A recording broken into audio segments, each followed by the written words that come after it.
Good evening, miss. I am Dr. Reed. May I ask you a few questions? Who are you? What do you want? As I just told you, I'm a doctor. From the Pembroke Hospital, actually. The Pembroke Hospital, you say? I don't have any money for you leeches. I'm not here for charity, Miss... Miss Edwina Cox. So what do you want then? Fancy buying something from me, maybe?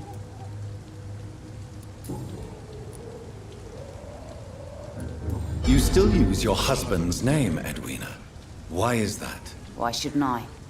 He may be a bloody bastard, but I'm still his wife and his name means something round here. Are you aware of what happened to him? Yes. I'm sure he fought till the end and looked death in the eyes. The boys will mourn him. Except one of them, maybe. What can you tell me about your work? I'm a businesswoman. I buy and sell things, and I send my wet boot boys after anyone who don't play nice with me. Gang member and shopkeeper. Can't be easy running double shifts. If you're interested, I may find use of a doctor who can freely walk across the city, you know. You're quite blunt, aren't you? I like people who know what they want and say what they think. This is a time of great opportunity for those ready to embrace their destiny. I'm not interested in a career in the criminal underworld, Miss Cox. Fair enough.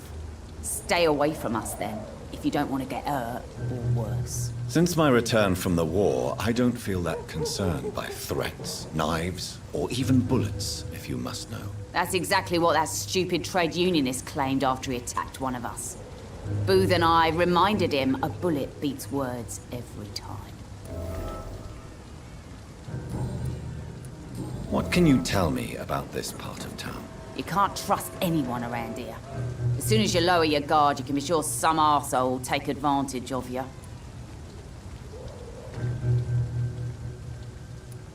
Really? Don't you think that's a little bit excessive? Bastards, all of them. This region only responds to violence and threats. You sound like you're thinking of somebody in particular. Take the gravediggers of Southwark. They must pay me every week, but it looks like they forgot who gave them permission to steal from the dead. Looting corpses in a mass grave. That is a new low. Whatever. Hey, since you're a doctor and all, maybe you can access that forbidden area and remind those bastards what they owe.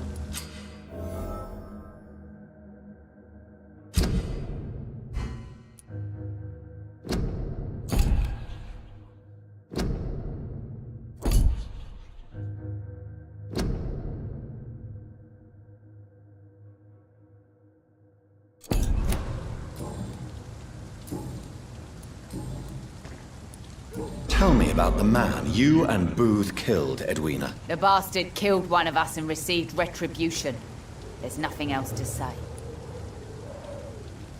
And your conscience is clear. You kill without hesitation. Violence is an efficient tool, Dr. Reed, when used properly. So you decide who lives and who dies, just like that. Yes, Doctor. Just like that. I'm not saying it's fair. I'm saying it's my way of dealing with troublemakers. What happened exactly? I don't know, and I don't care. One of ours was killed by that communist bastard, but he didn't brag for long. So you have no idea what really happened, but you executed him anyway. No one messes with the wet boot boys, Doctor. This is our territory, and this is our law. Can I see what you have to sell? As long as you have money, I'll show you all I have.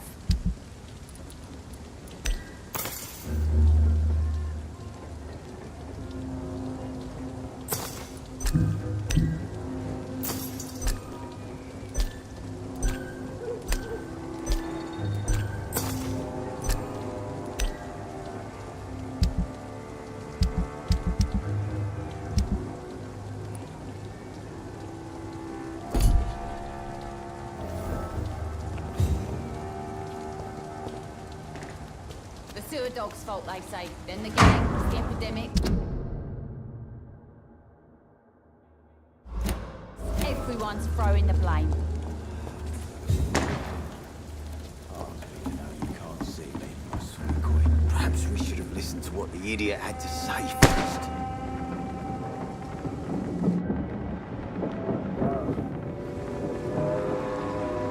Good evening, sir. Who the fuck are you? Don't you see I'm busy here? Dr. Jonathan Reed, that's who I am. And who are you? Ah, some fancy gentleman we've got here. Clear off. We don't want strangers on our streets. So you won't tell me your name, then? The name is Booth Digby. Maybe I'll ask my boys to break one or two of your bones, just so you remember it.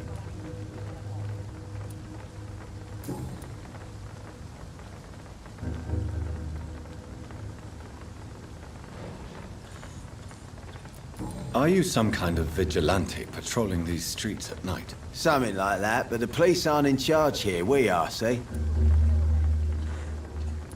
So you're a concerned criminal, is that it? Using funny jokes about me and my boys, are you? Fuck. You must have some balls. I saw many men like you during the war, Mr. Digby. Greedy little cockroaches who feed on despair. I could kill you for saying that. But, nah. You've been a soldier. I can respect that. So, tell me about your gang, then. What? Have you got a death wish? You really want me to answer that? Well, yes. You seem so proud of your status. Why not tell me who you're working for? Oi! I'm the boss, all right? The Wet Boot Boys work for me. All of them. Situation round here is better than other districts because of us. Because of me.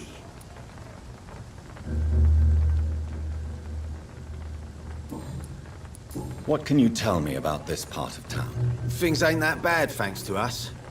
We give people what they need, and we control this borough. Well, you're not doing a very good job. People are still dying here like everywhere else. Yeah, well, we can't be everywhere all the time. And Edwina says if we can find more guns, we could be more efficient. More efficient? Really? You should probably tell Edwina that guns are useless against diseases and infections. Incredible. You know what? You're lucky she can't hear you right now. She's more smart than patient. My sweet queen of the docks.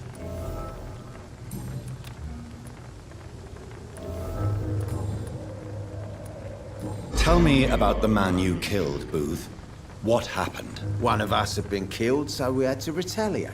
That's the whole story. There has to be more to it than that. No, really. One of us got killed, so the killer had to die. That's how things have always been done round here. No one gives a shit.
Are you so heartless that you could pull the trigger and kill someone without even blinking? Have you looked around recently? Do you really think one more body will make a difference?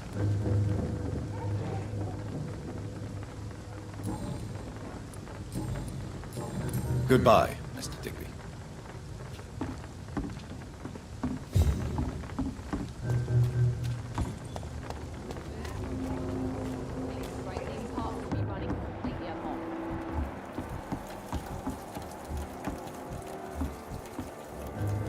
Good evening, Miss Cox. Hello again, Dr. Reed. What do you want? Booth Digby looks at you with love-struck eyes. Tell me, Edwina, is the feeling mutual? You have no idea how refreshing it can be for a woman to receive all the pleasure she needs. For once. I'll take your word for it. What is it, Doctor? A woman's not supposed to talk about these things.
I'm not that easily shocked, Miss Cox.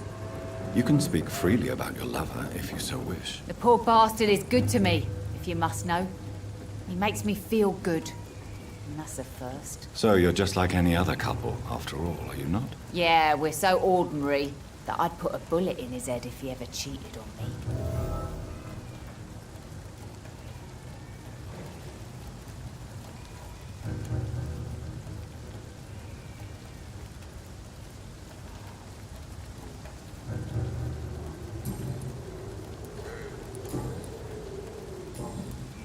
Goodbye, Miss Cox. The sewer dog's fault, they say. Then the gangs, the epidemic. Everyone's throwing the blame.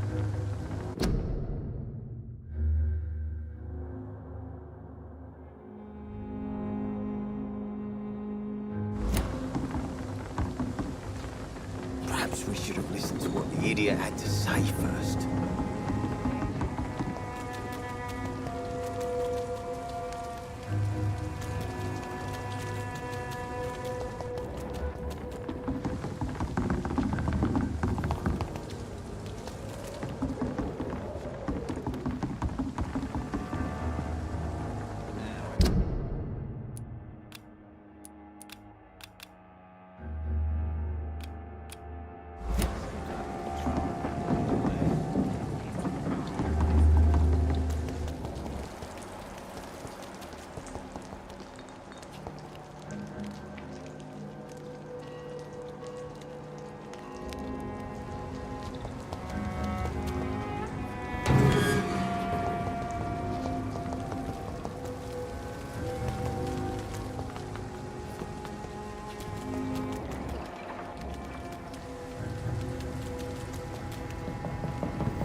From Seymour to my beloved mother, Stella. What is this doing here? Who are these people?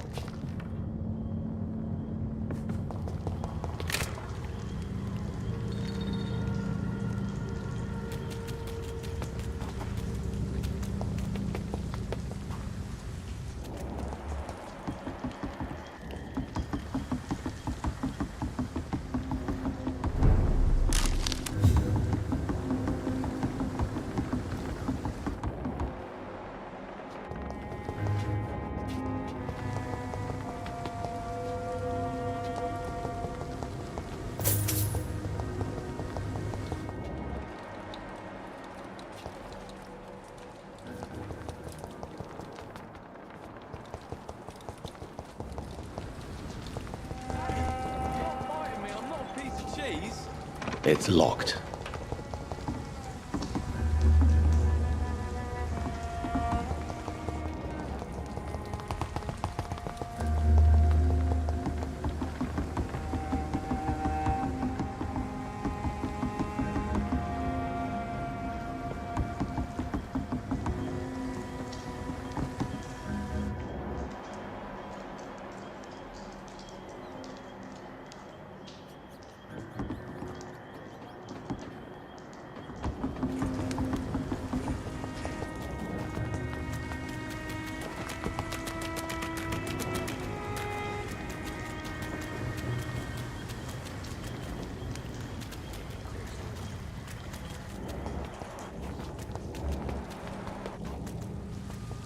Good evening, sir. Good evening.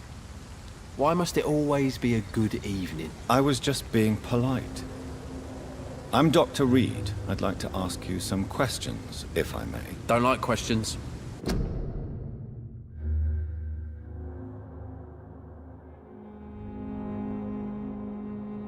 Or doctors. And the name is Seymour Fishburne, if you must know.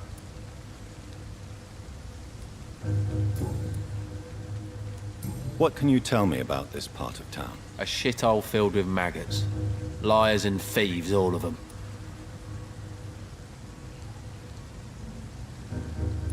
Are you thinking about someone in particular? Nope. Hate them all. Especially these petty, whining little shitbag beggars. Is there no one who deserves your leniency, then? Well, Tom from our local is somewhat of a decent bloke. At least, unlike most maggots, he knows how to listen without opening his trap.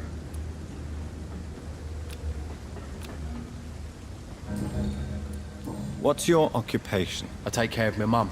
It's what I do. She's the only good thing in my life. Even though I don't treat her so good. You seem upset. Is something bothering you? I lost the necklace I bought her. I'm a fucking idiot. A worthless idiot. Sometimes it's hard to be a good son. I just want her to smile. No, I was thankful for her patience, appreciated like... God knows she deserves it.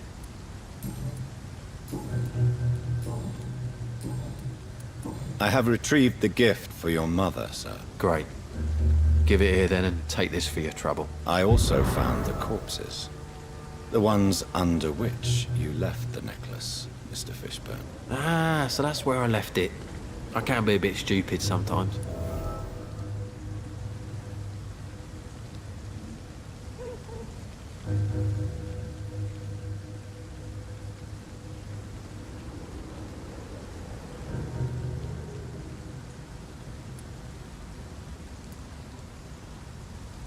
Have you no remorse? You don't even deny your crimes. I have many weaknesses, Dr. Reed, but lying about who I am ain't one of them. You're not a mindless animal, Seymour.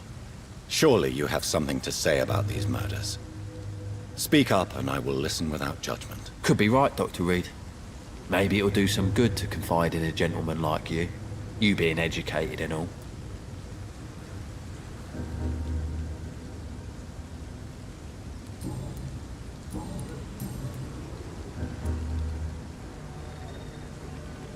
Tell me about your victims, Seymour.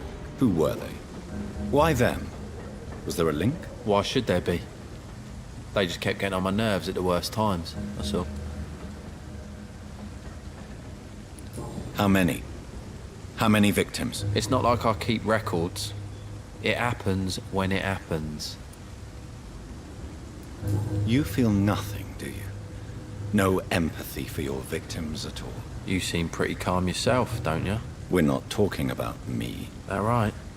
Well, our calm's the only thing we have in common then. Did you take pleasure in killing them, Seymour? All those people, all those lives extinguished. I take no pleasure from it. Just gives me peace. Stills the anger. For a time. This rage you feel, have you ever been able to control it? Resist it? I tried. For my mum, I tried for her. Telling the truth made me feel better. For a while. Don't you think you should seek help? Talk to someone you trust, someone who cares about you. No. And don't dare speak about me to your colleagues either. Keep your mouth shut tight. Especially about my mum. Why is your mother protecting you, Seymour? I'm her son. She's the only one who knows me. Sometimes I think she knows me better than I know myself. I understand you love her, but can't you see the awful situation you've put her in? Do you think my mum would have a better life if I were dead? She seems so sad to know me sometimes.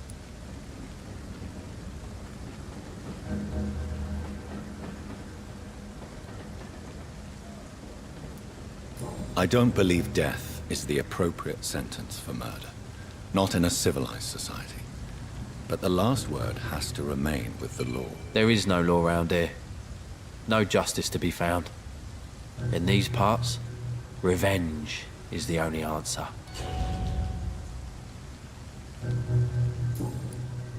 Goodbye, Mr. Fishburne.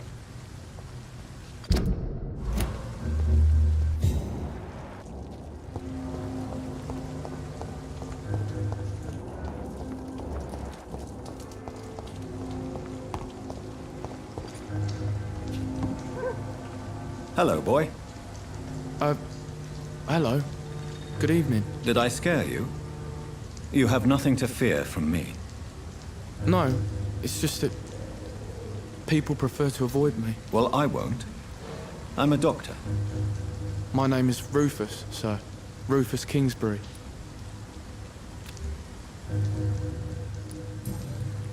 What can you tell me about this region? It's all about staying out of trouble. But since most people prefer to avoid me, it's pretty easy.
Have you ever thought about leaving? Where else would I go?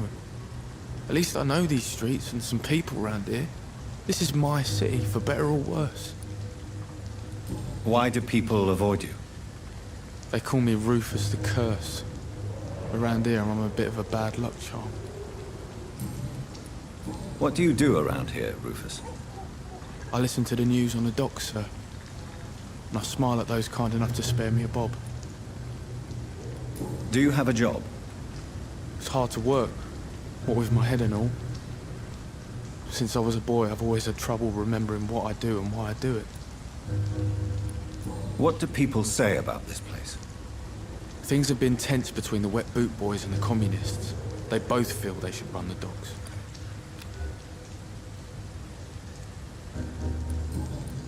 What do you do around here? I listen to... Are you alone? Where is your family? I don't have any. My parents are dead. So you have no home? You're sleeping rough? No. I mean, yes. I live on the streets. I have no home.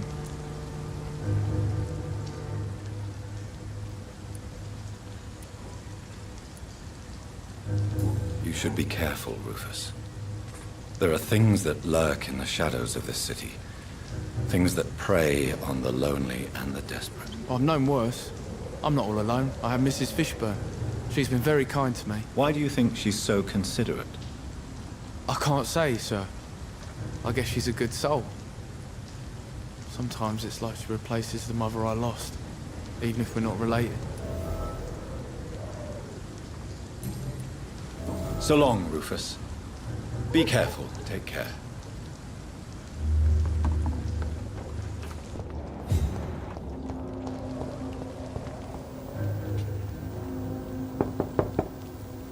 Good evening, madam. I'm Dr. Reed. Could I come in? Why? What do you want? I work at the Pembroke Hospital. I'm investigating the flu epidemic in this area. Oh, the Spanish flu. Well, that's quite liberal of you, Doctor. But this is no time to be knocking at people's doors. I'll leave you then. Good night.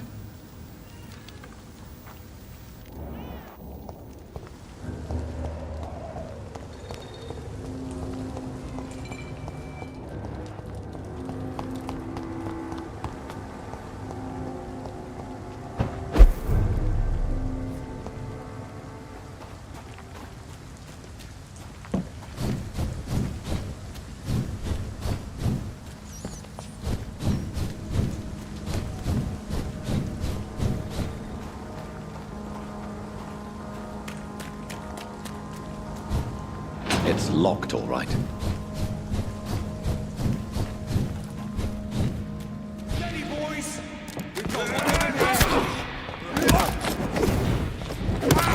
Filthy piece of shit!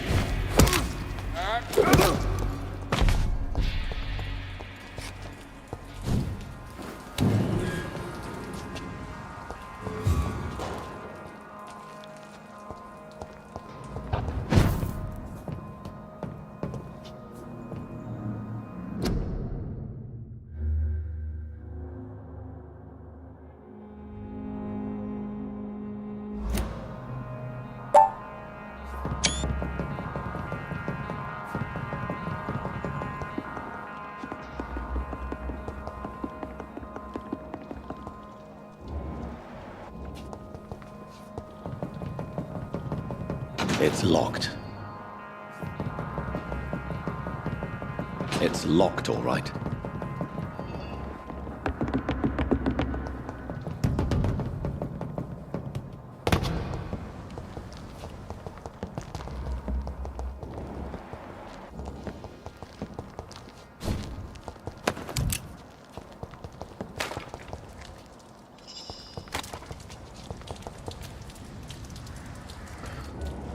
Over there! He's dead!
It's locked.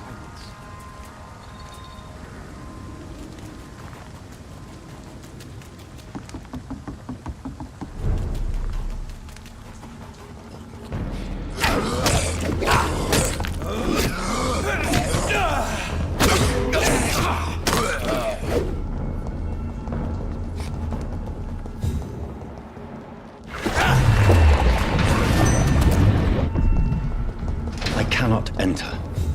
It's locked.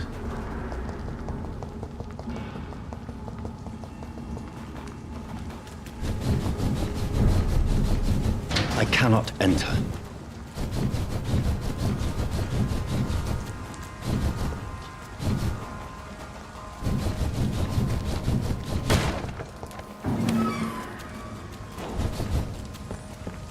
It's locked, all right.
Then the gangs, the epidemics, everyone's throwing the blame.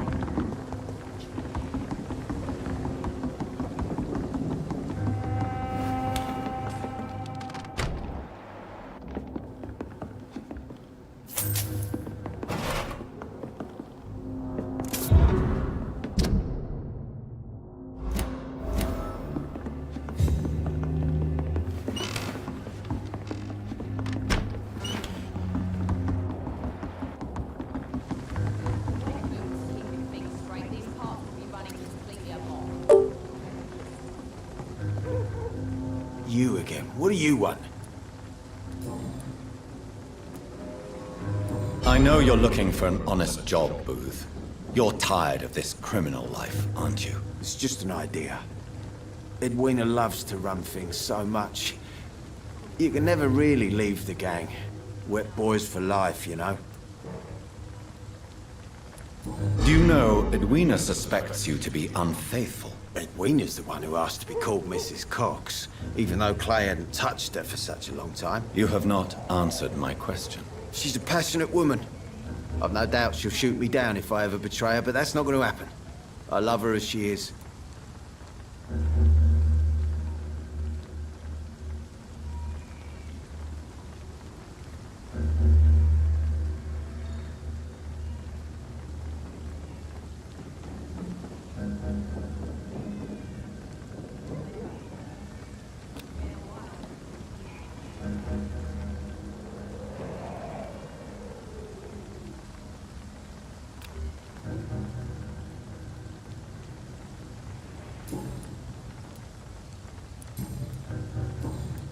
Goodbye, Mr. Digby.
Braille.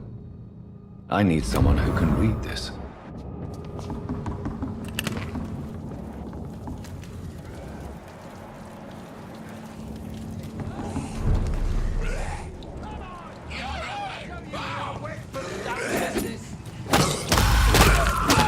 Get me here! Get out! Get the fuck out, you crazy bastards! Are you all right, sir? What are you doing in a place like this? I'm not sure that's any of your business. I hope you realize that staying here will put your life at great risk. Pah! I'm not afraid of these guards of Priwen, or whatever these thugs call themselves. I can still kick some respect into those youngsters. I wasn't specifically referring to them, but are you really after these men? Why? They took my boy! I've had no news since he joined that crazy gang. So I decided to come and find him myself, to get some answers. I see. But as I said, your life is at risk if you stay here. And I'm not referring to the gangs either. You should leave, sir. Well, this part of town used to be nicer, let's say. Perhaps you're right. This isn't the best way to save Andrew.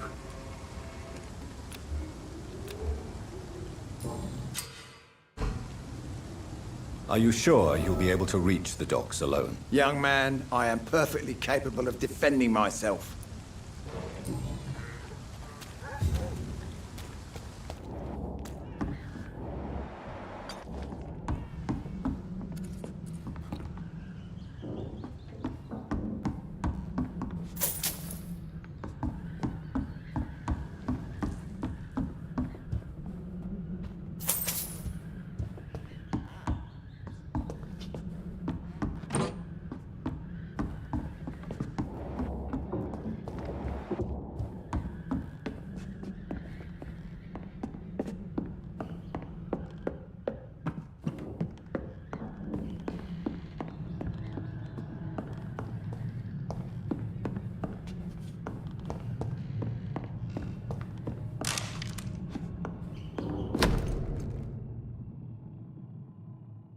There is a name engraved under the blood on the back of the case. Jack Gillingham. Maybe I should return this watch to his family.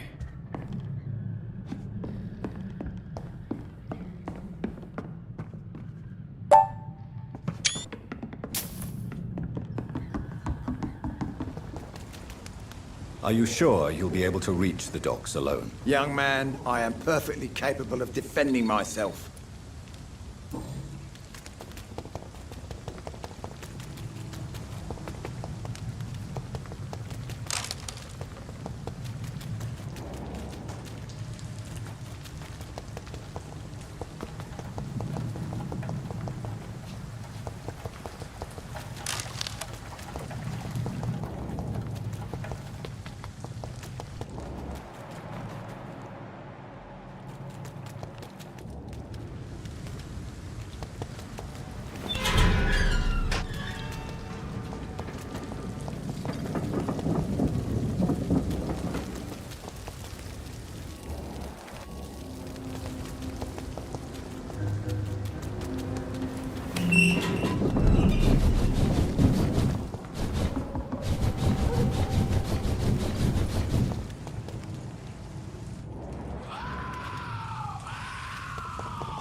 Opium is one of the main ingredients of Strickland's medication. Never a good move.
This is an impressive knife. There's a name engraved on the metal. Clay. What kind of man puts his name on a knife?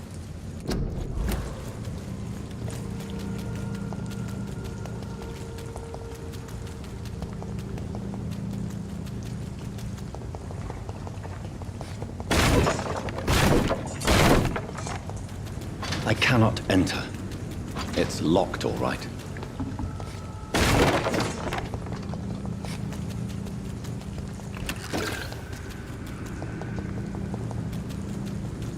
It's locked. It's locked, all right. I cannot enter.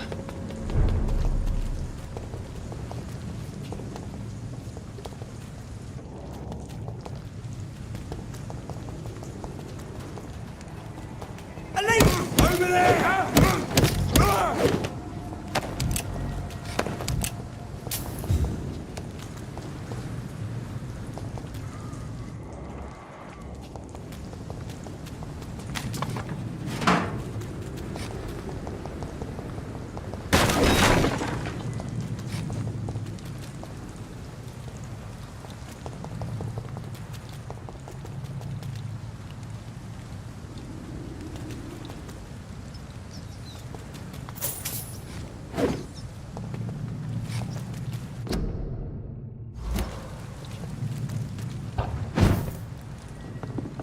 It's locked.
Lead spotted! Watch out, boys!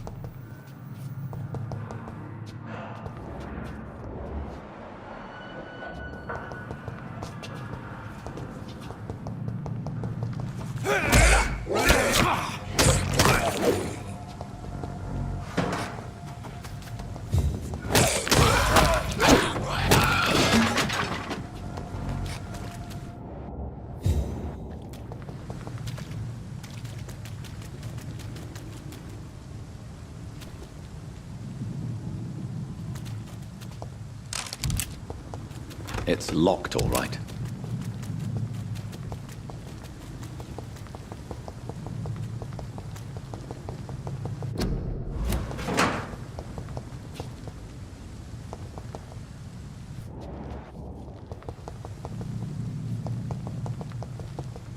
I cannot enter.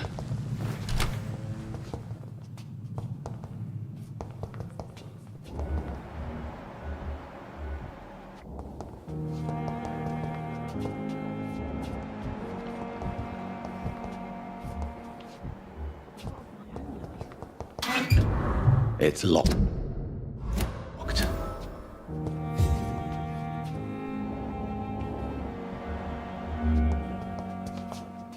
It's locked, all right.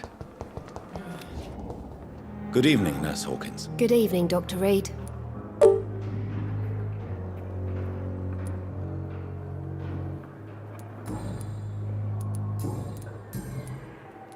Pepper, are you sure you want to leave this hospital? To become a nurse was a little girl's dream. But in the end, I don't feel that useful. I want more. I want to make things change.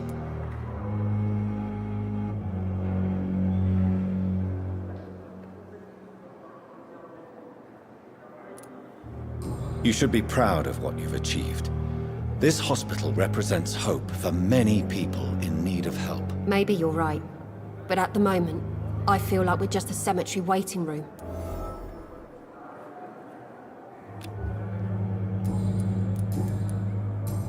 Goodbye, Nurse Hawkins.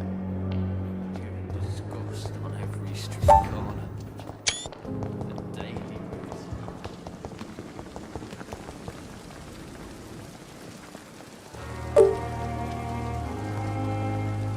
Good evening, Milton. Good evening, Doctor. Still trying to save lives? I have some good news, Milton. What? The epidemic's over? I retrieved your wallet with all the money and a certain picture. Well, yeah, Pippa Hawkins is my girl. So what? Is it the difference of skin colour that bothers you? Not at all, Milton. Good. Please, take this money anyway. To remind you to keep your mouth shut. Not everybody is as broad-minded as you, Dr. Reed.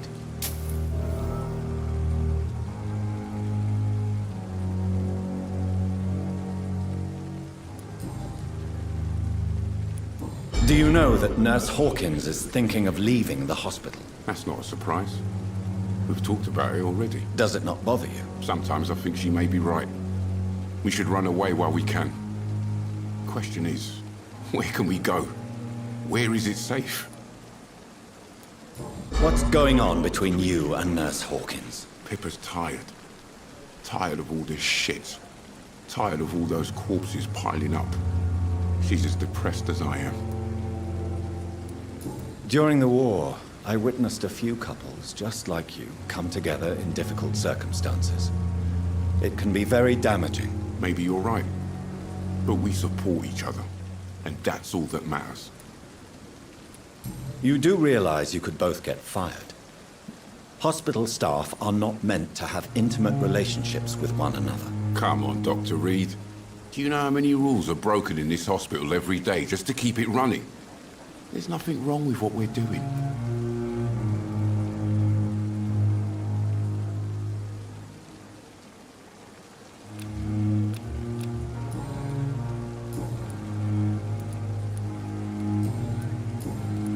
I'd like to see your goods. Wise choice, Dr. Reed. A reliable gun is...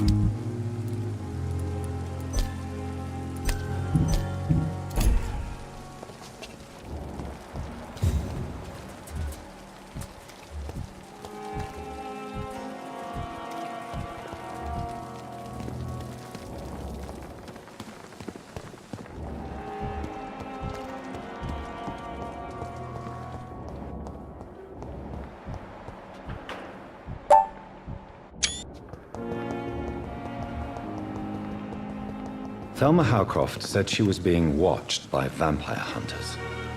Where are they hiding? I should investigate.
It's locked.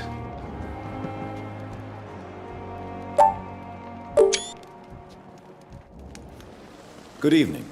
I'm Dr. Reed. Always a pleasure to meet a colleague, sir. Especially when he was supposedly dead. A colleague. Are you a doctor too? Not anymore, sir. I used to be Dr. Rakesh Chadana. Now, I'm just Mr. Chadana, pawnbroker and humble guardian of this morgue. What do you mean, you used to be a doctor? Was your license revoked? No, sir. It is just that I like to be precise. I run a little pawn shop while taking care of the dead. But I used to be a real doctor.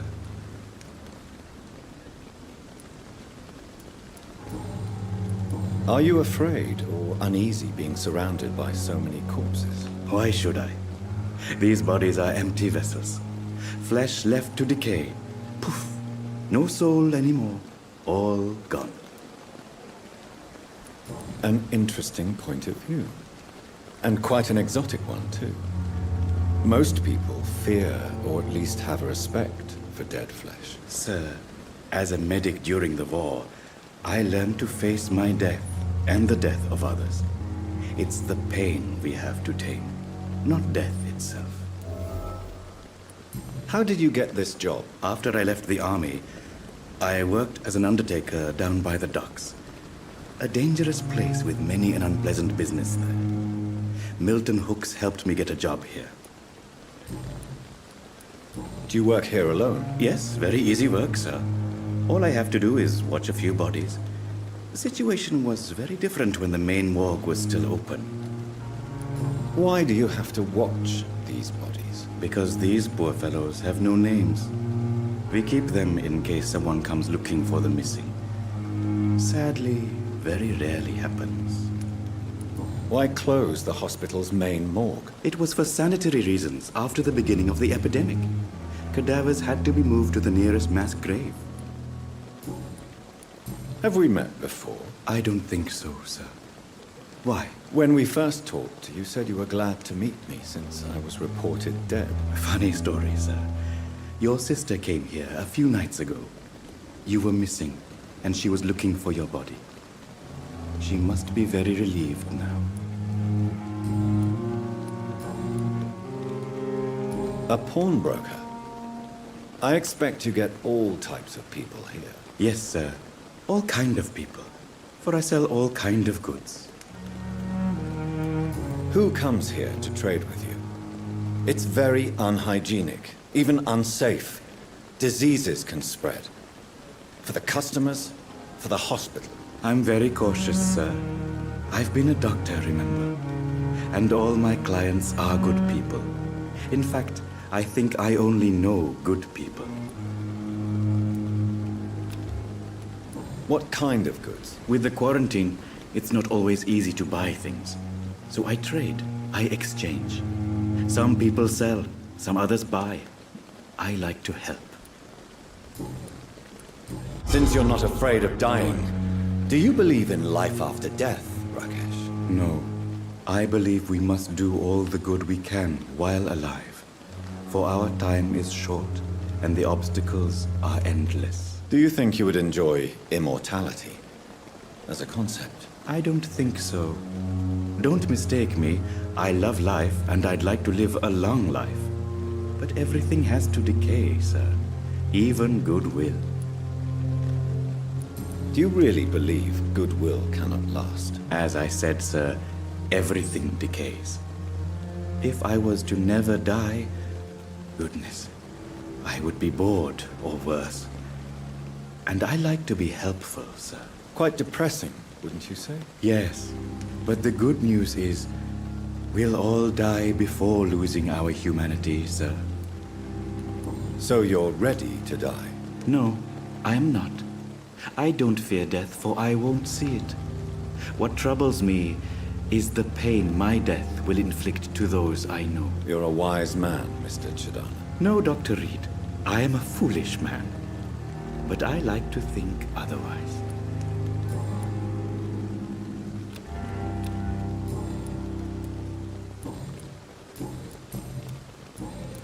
Please show me what you have to sell. Of course. It's just trinkets and curios, really. But I'm sure they can be useful.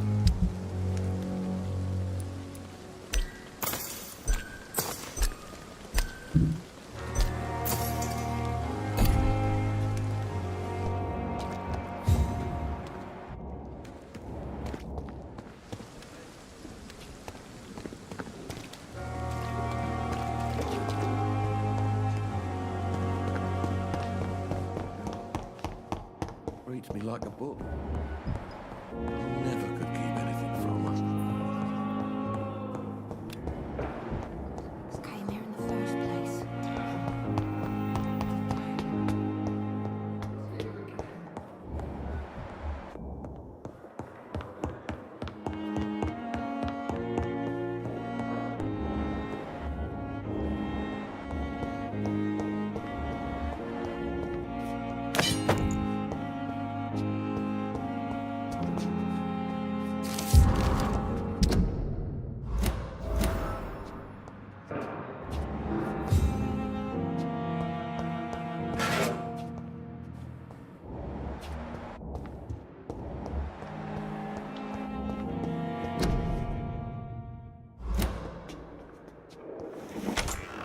This must be the place. It's definitely away from prying eyes. Relegated to the shadows. A kingdom of my own. At least I won't be sleeping in a coffin.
The flower's dying. It needs water.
If I'm to stay here until my research is complete, I'd better learn to hide my true nature from the mortals. But what about my thirst for blood?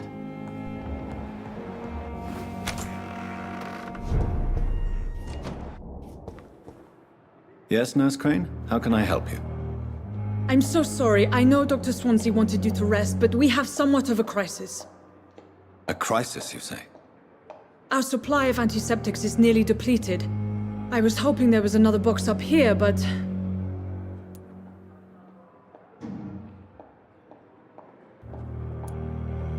What type of hospital are you running? No antiseptics? You have been away too long, Doctor. With the war and now this epidemic, supplies have been running scarce for months now. I may have a solution. In France, during the war, drugs shortage was a daily problem, and we had to use our wits to overcome the shortages. However do you mean? If combined correctly, certain household chemical products can be used in a pinch instead. Now, where's the hospital storeroom? The storeroom? Fat chance. This is the Pembroke, and space is luxury we don't have. Everything used to be stored in the old morgue.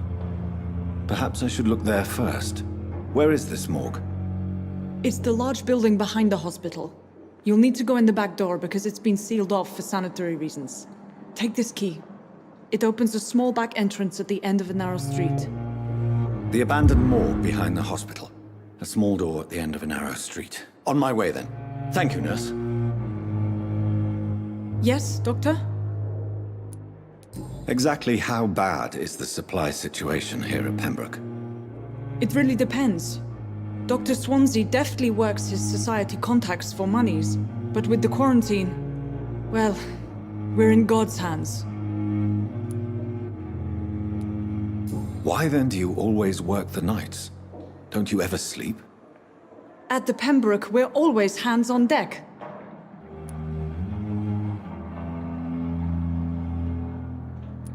Your dedication to the Pembroke does you credit, Nurse Crane, but when do you sleep? We staff get our sleep when we can, Doctor. Nursing is a vocation, not the labor of a journeyman. Lack of sleep and the medical profession always ends in disaster. I've witnessed many a colleague succumb to stimulants to fight exhaustion. Drugs were as deadly as bullets in the trenches. London's trenches start here at Pembroke Hospital. We are on the front line, make no mistake.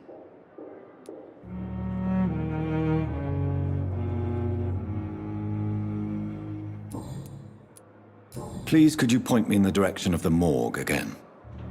It's the large boarded-up building behind the hospital. You can't miss it. The key I gave you will open the small back door to it.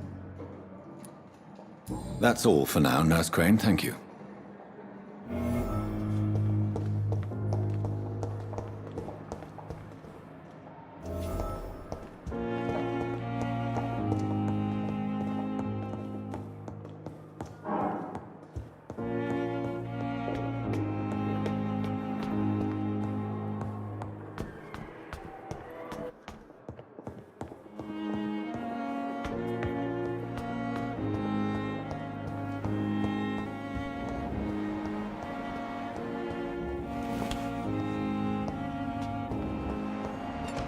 I cannot enter.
It's locked, all right.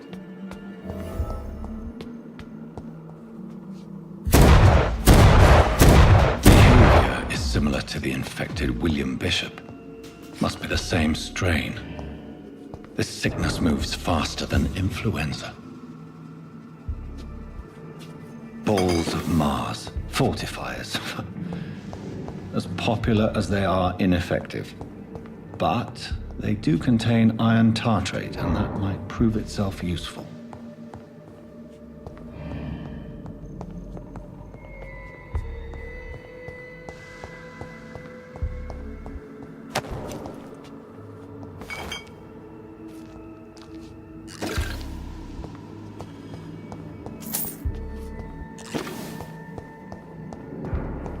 It's locked.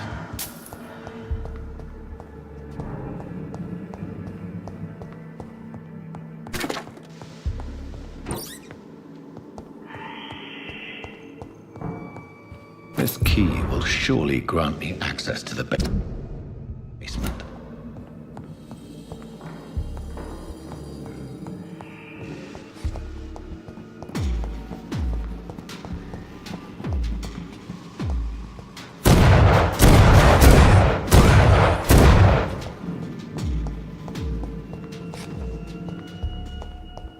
I cannot enter.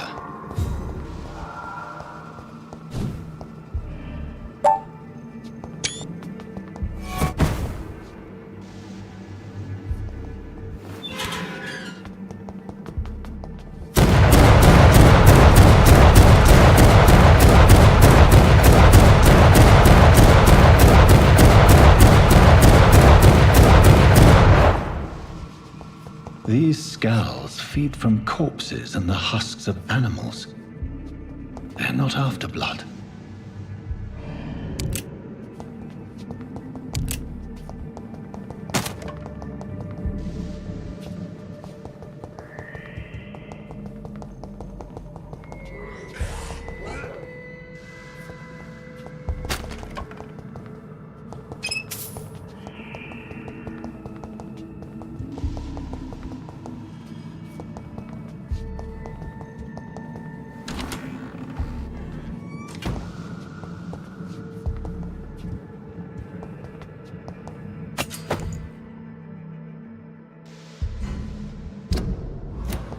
It's locked all.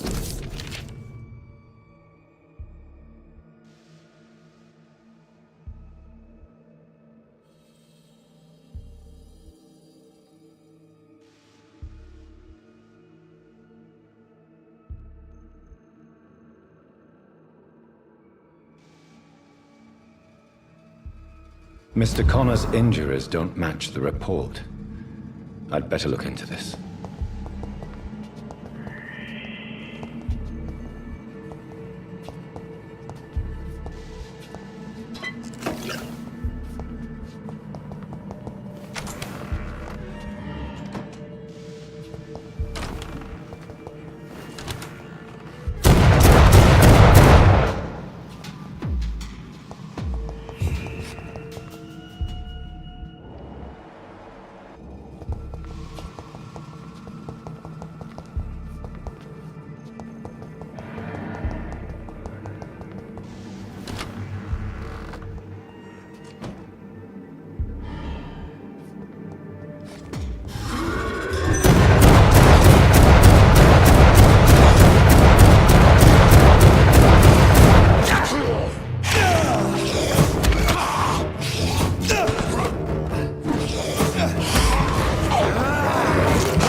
Scowls can be so ferocious. I'm not sure I can defeat them without becoming stronger. To drink blood is so tempting.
It's locked, all right.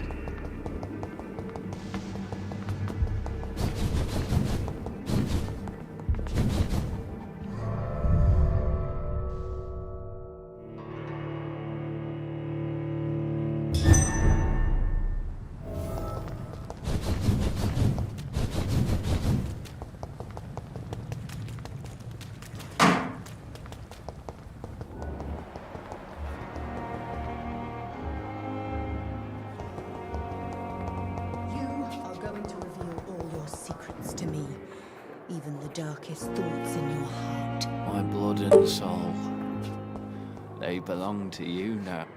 Good evening, Mr. Elwood. Evening, Dr. Reed. Why do you feel responsible for the injury, Thomas? What really happened? I wasn't disfigured by any German shells. It happened during my leave. It was an accident. Why lie about it? Come on. It's one thing to come back disfigured by the Germans, and it's another to get injured in an accident that could have happened to anybody.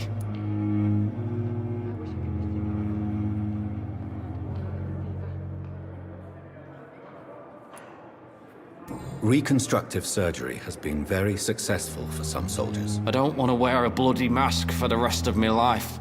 I'd rather stay here and just be forgotten.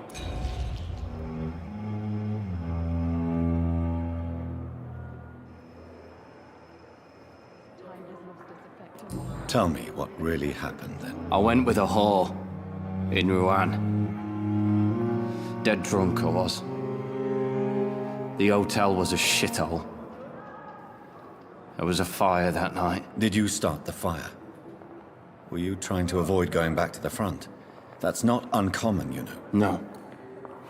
It's just that I was asleep when the flames reached the room. The girl was long gone. Bitch never woke me up. Left me to burn. Goodbye for now, Mr. Elwood.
Good evening, Dr. Reed.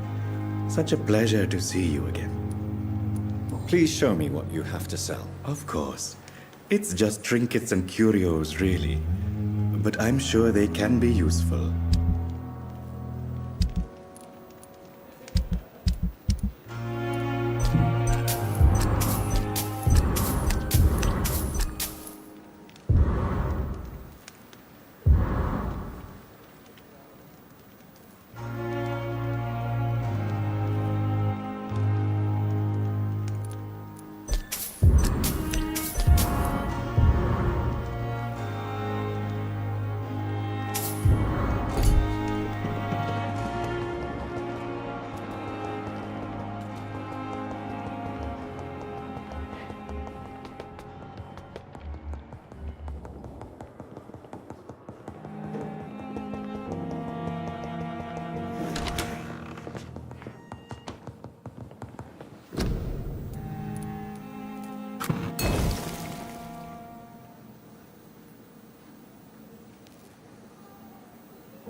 They may lack the resources, but we have some of the most brilliant minds in London at Pembroke. My sweet girl. Finally, you've returned, Doctor.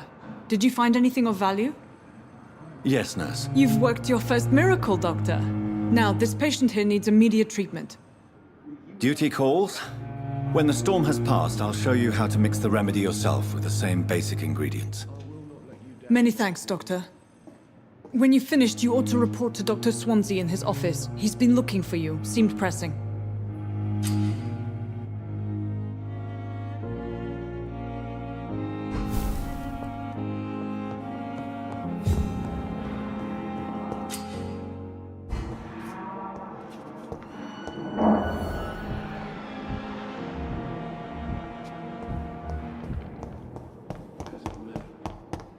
Blundering idiot.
Good evening, Dr. Tippett.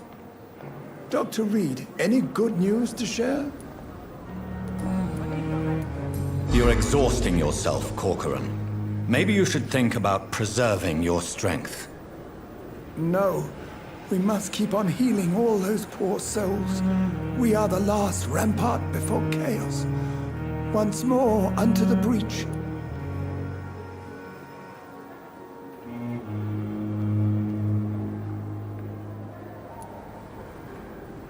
Nurse Brannigan is worried about you, Doctor. She should not have told you that. I will have a word with her. You don't have to blame her for her honesty. I'm not that kind of man, my dear Jonathan. Actually, Nurse Brannigan's opinion is the only one I may listen to.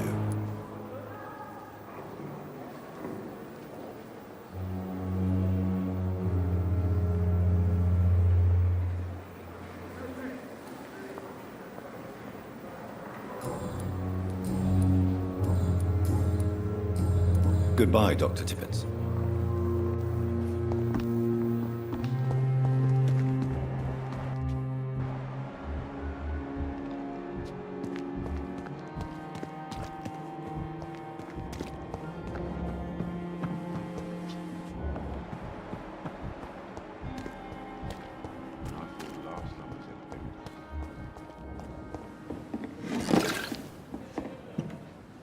Good evening, Nurse Brannigan. Good evening, Doctor. Why does Dr. Tippett claim you're the main reason he keeps working, despite his fatigue? If it wasn't for him, I probably would have left the Pembroke years ago. Dr. Tippett does not think of you as just a nurse anymore, does he? If you're suggesting he's not taking my gender into consideration when it comes to medical practice and knowledge, I really hope he doesn't.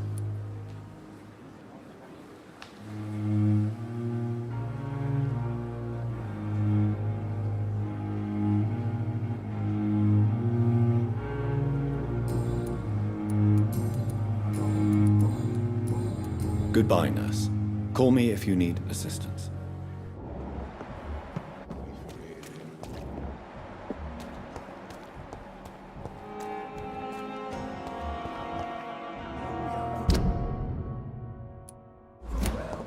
By this horrifying...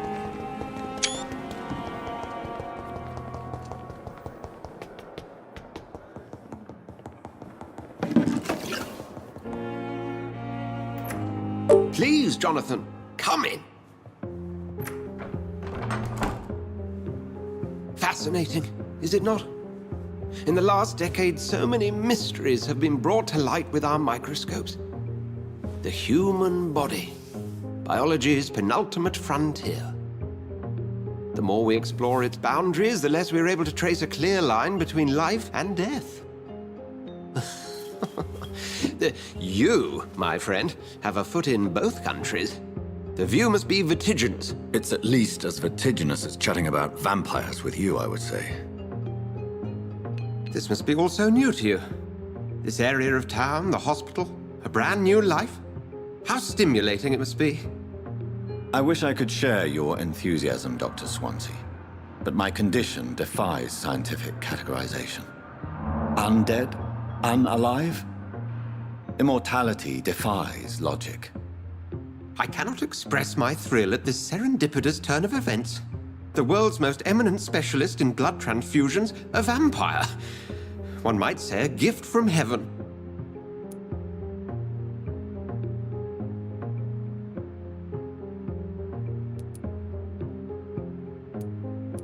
There is an absurd poetry to my situation. Physician, heal thyself. Forgive me. I've been an admirer of your work for a long time, and now you are so much more than a brilliant physician. And please, call me Edgar.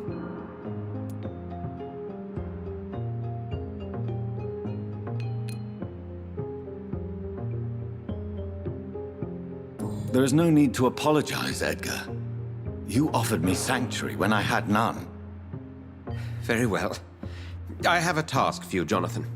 Something that will require all your newfound skills. Please, go on. The Pembroke only survives through the generosity of our benefactors.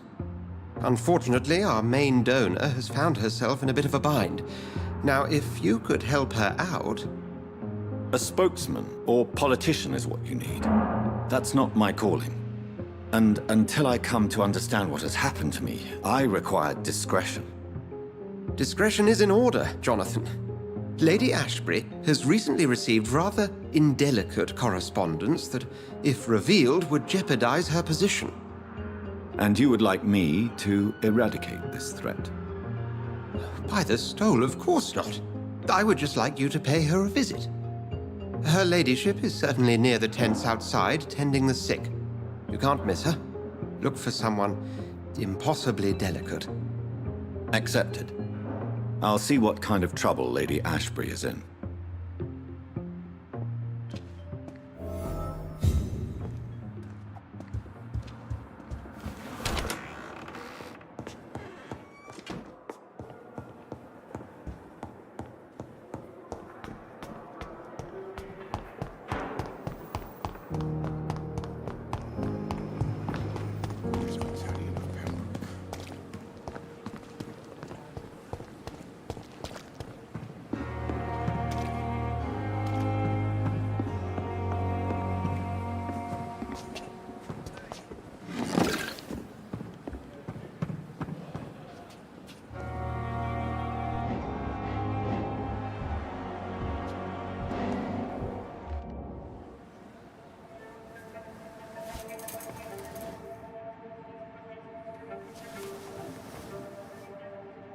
can I be sure I'll not find your unconscious body in the house again?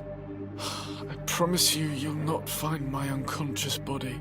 For God's sake, how can you say such a thing? How can you refuse to listen? I tried to warn you for so long. No, I won't let my only son die. You promised me you'll stay alive. Your son lied to you, like the whole world lies to us.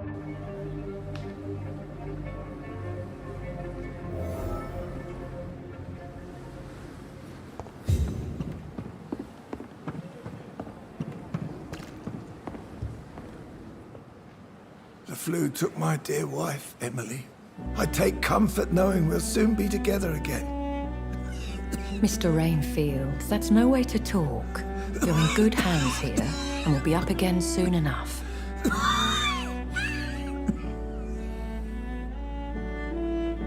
Now do me a kindness and get some sleep. I'll be back round later. Your words are kind, the blessings of an angel. You're the sweet, sweet Lady of Mercy.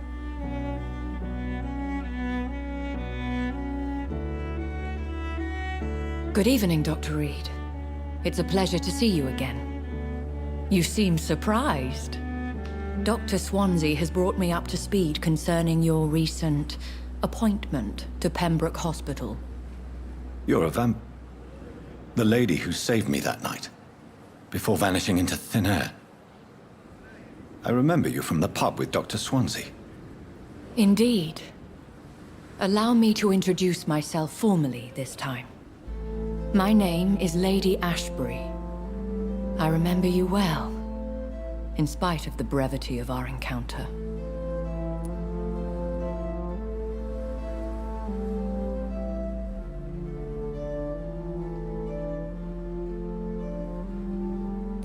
Apologies.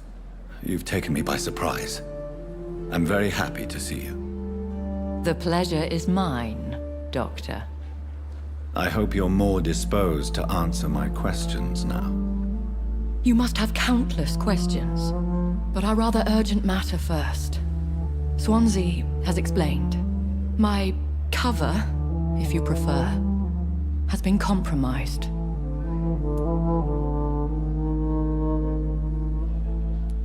Pardon my boldness, Your Ladyship, but I have questions concerning this condition we share. As a newborn, your hunger for answers is rivaled only by your thirst for blood. But the questions need wait. I'm a scientist. My trade is in the deciphering of mysteries, and I need information to feed my mind. I will gladly answer every question you have, but first, prove yourself capable of resolving my predicament without eating the culprit. Have any of the patients given you trouble? These poor souls have so little left to live for. I do my best to ease their pain.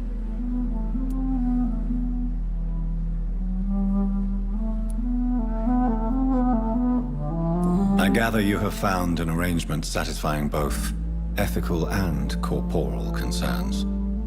I was brought up not to snigger at my own jokes, Dr. Reed. Dr. Swansea has commissioned me to be your agent in this matter.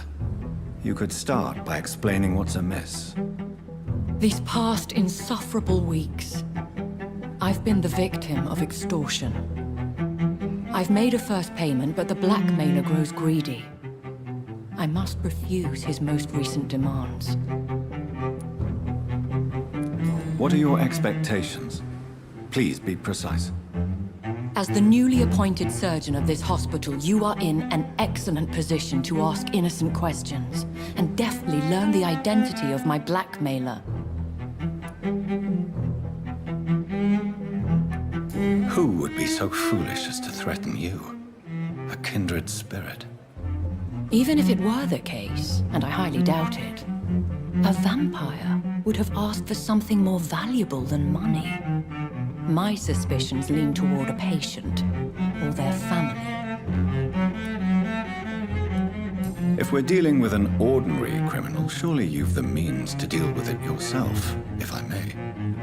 As immortal tradition doth dictate, all fangs and hypnotic eyes ablaze, the blood would run like a river, That's what I hope to avoid. Violence has a tendency to spiral out of control.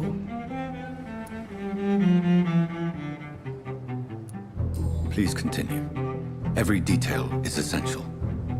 I'm your man. My embarrassment in this matter is eclipsed only by my shame at having put the hospital at risk. The threat from our anonymous scoundrel is clear. A list of dates. My visits coinciding with the dates of suspicious patient deaths due to massive blood loss. Is it true? Now aren't you the blunt one?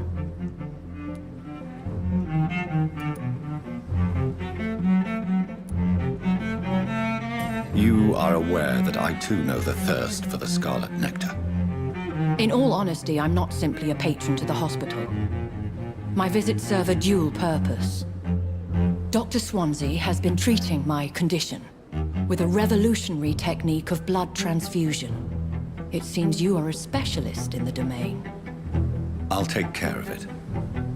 Do you know where I should start? If that was the case, I'd settle the matter myself. You could talk to our local gossip, Harriet Jones. Not a pin drops here without her hearing about it. I'll meet that woman now. My life, as others know, is in your hands, Dr. Reed. I'm sure of your discretion, but I do fear your powers of persuasion will be put to the test. When this is resolved, I'll be your obligé. I'll answer all questions in regards of your condition.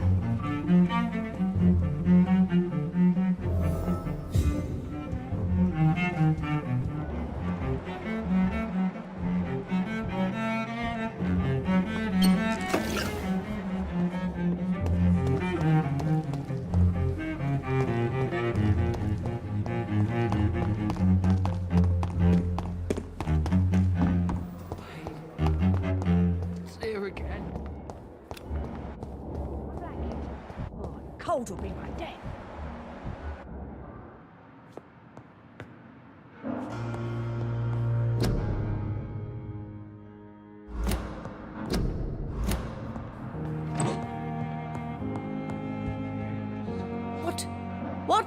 What is this? Who are you? Get out of my room. There's no need for alarm, madam. I'm Dr. Reed, the new surgeon. Preposterous. Dr. Reed, you say? I don't want some bumbling intern. Where's Dr. Swansea?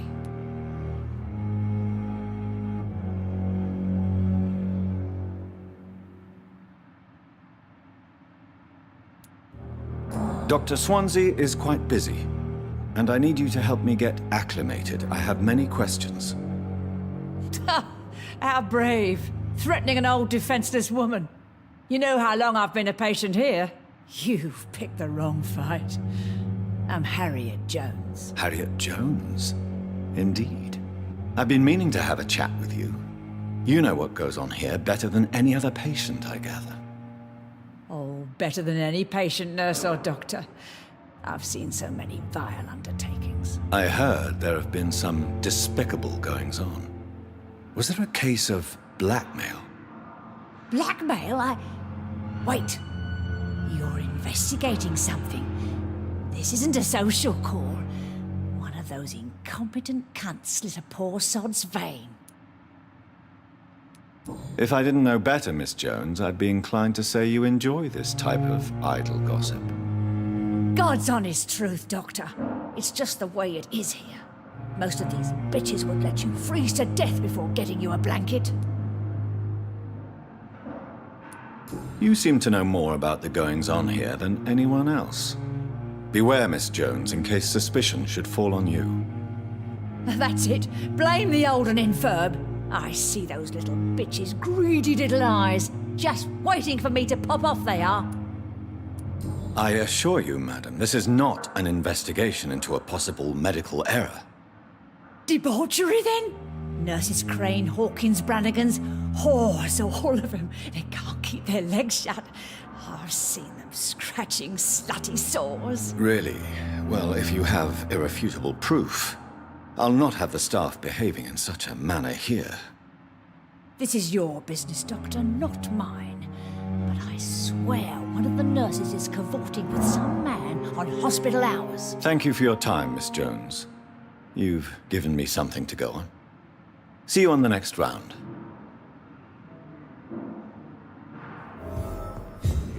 The patients and staff might know something. I'll start my investigation with them. Hello again, Dr. Reed. I feel better already. Can I go soon? Goodbye, Mr. Hampton. We'll talk again later. Damn. The pain.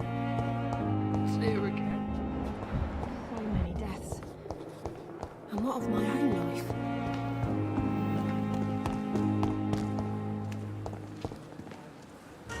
Another night with the glorious battalion in the Pembroke.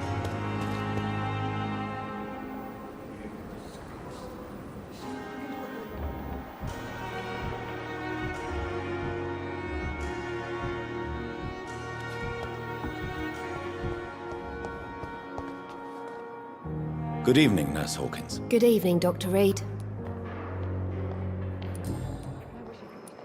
Pepper, I know you're very close to Milton Hooks. Yes? Milton Hooks is my man. If you want to report me for that, just feel free, Doctor. I have no intention of reporting you, Nurse Hawkins. But are you aware of the risks? The rules say I won't be allowed to work as a nurse anymore. But here at the Pembroke, we break rules all the time. Is he worth the risk? Hey, I'm no perfect woman, and Milton is not the finest bloke. But we do our best to get by. That's all any of us can hope for nowadays.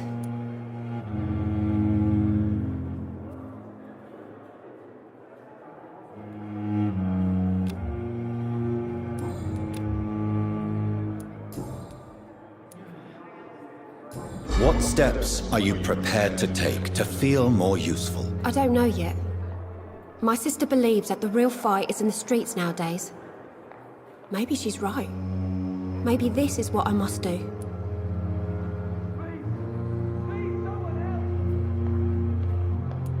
If you feel that saving lives is not useful enough, perhaps it means that you've lost faith. On the contrary, my faith has never been stronger. Maybe we are all just too proud to face up to the fact that science cannot compete with God.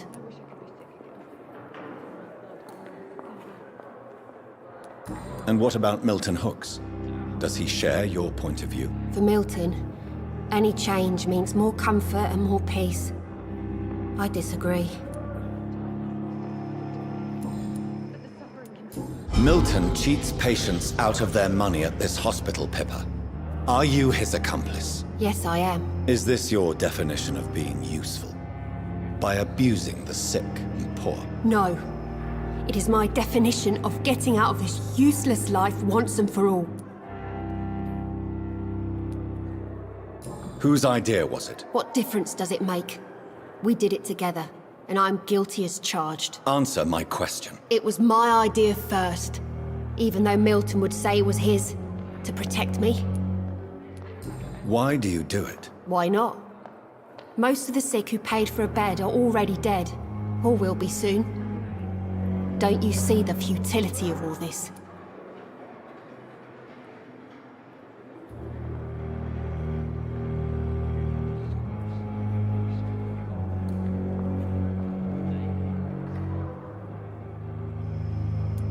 You put a price on hope. This goes against everything you swore to uphold as a nurse. Report me then, Dr. Reed. Report the little nurse and keep on lying about the surgical errors, the wrong dosages and diagnostics that we all covered for the sake of our colleagues.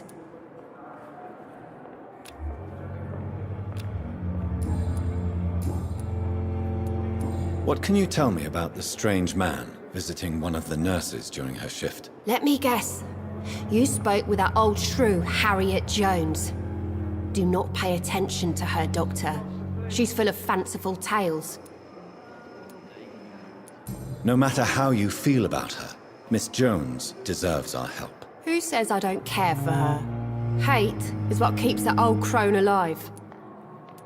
She could have been telling the truth about the mysterious man. That old witch will end up in hell soon enough. Who cares if the nurse finds some happiness where she can? What can you tell me about the strange man visiting one of the nurses during her shift? Let me guess. You spoke with that old shrew, Harriet Jones. Do not pay attention to her, Doctor. She's full of fanciful tales.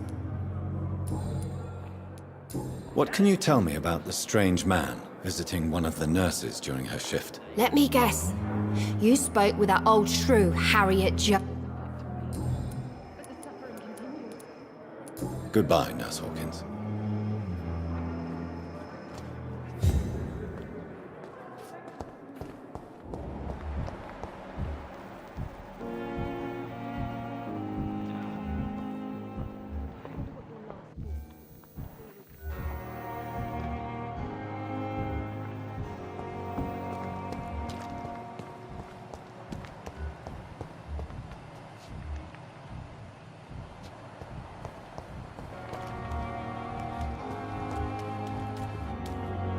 Good evening, Dr. Tibbets. Dr. Reed, any good news to share? Have you heard of any underhand dealings going on in this hospital? I have no time for such triviality, my dear colleague. We're here to save lives. Goodbye, Dr. Tibbets.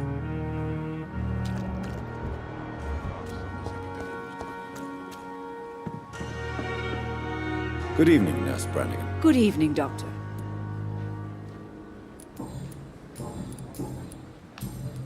Do you know if any of the hospital staff have criminal backgrounds? The people who work here all come from very different backgrounds, Doctor. Just like the patients.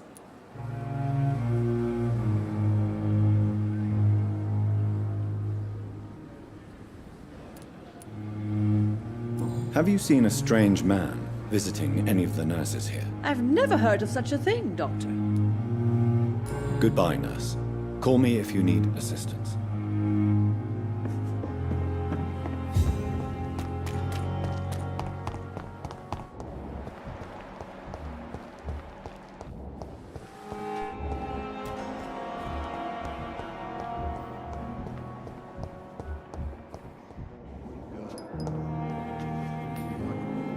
I'm quite busy right now, Dr. Reed.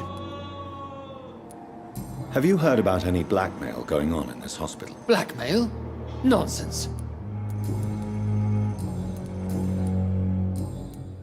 Thank you for your time. We'll talk later.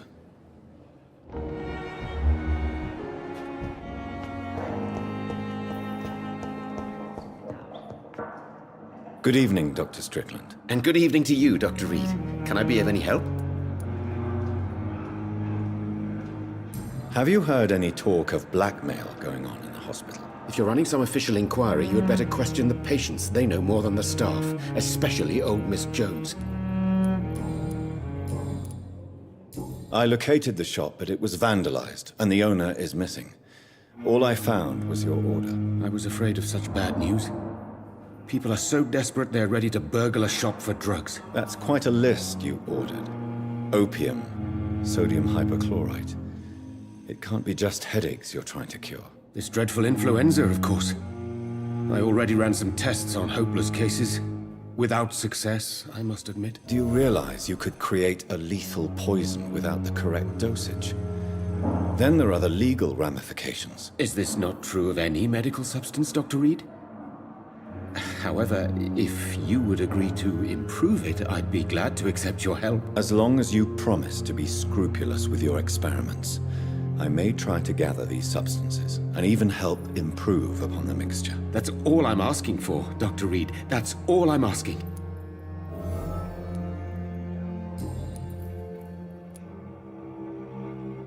I want to know about these secret tests you run, and if they can save people from this epidemic. Speak to me now, Thoreau. I know I may sound presumptuous, but I'm just following your steps, Dr. Reed. I'm casting away the shadows of ignorance by daring to face them. Self-confidence is essential in our line of work, my young colleague. but only if tempered with the correct amount of cynicism. But you never doubt yourself, Dr. Reed. I've read all your articles and books. You performed the most daring research during the war.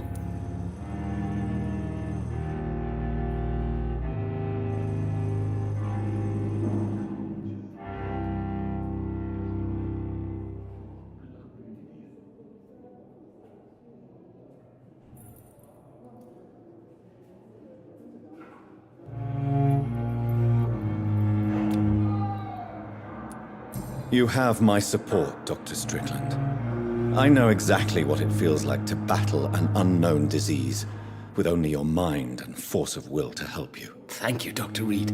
You don't know what that means to me.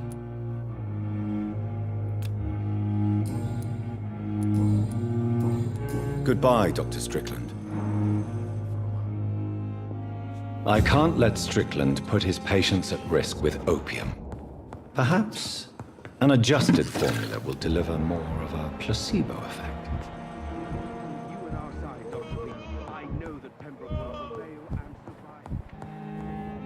Good evening, Mr. Fiddick. Good evening, Dr. Reed. Any news about my operation? Have you heard talk of any blackmail here at the hospital? No, nothing. Goodbye for now, Mr. Fiddick. I'll see you later. You always knew the words to calm the children, Helen. As for me, what a blundering idiot. Good evening, Mr. Goswick. How are you? I'm okay. Have you heard rumors about blackmail in this hospital? No. How painful is your throat, Mr. Goswick? So painful I'd rather not talk at all, Doctor. I'm sure you realize a doctor and his patient have to communicate, sir. Would it help if I gave you some paper and a pen? Not really. I see. Then maybe it's not just your throat that hurts, Mr. Goswick. Perhaps your... Yes, maybe. How So painful. I'll let you get... I'm all right. Good evening, Mr. Goswick. I'm okay. Why did your mother have you hospitalized here? She seems convinced this is a bad hospital. My mother just wants the best for me. She won't rest while I'm here. She'd go all the way to hell and back to help me. Is your mother bothering you? As your doctor, I can ask her to leave you alone if you would prefer. That's tempting, Doctor. But you have no idea what my mother is capable of. She would tie herself to my bed if you asked her to leave. Pembroke Hospital may look unorthodox, but rest assured, you're in good hands here. It's not me you have to convince, Dr. Reed. It's my mother.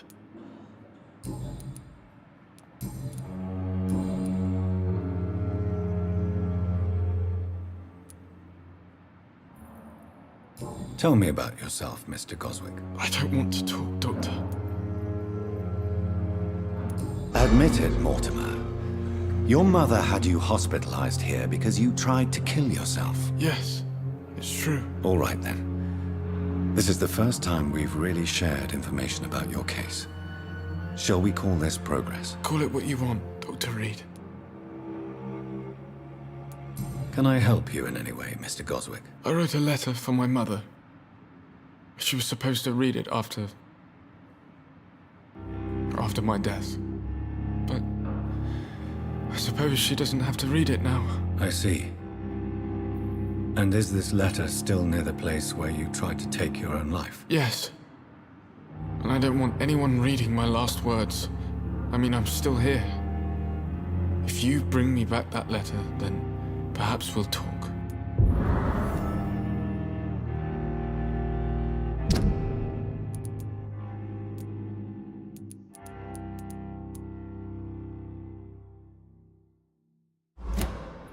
You can trust me. I won't report you to the authorities.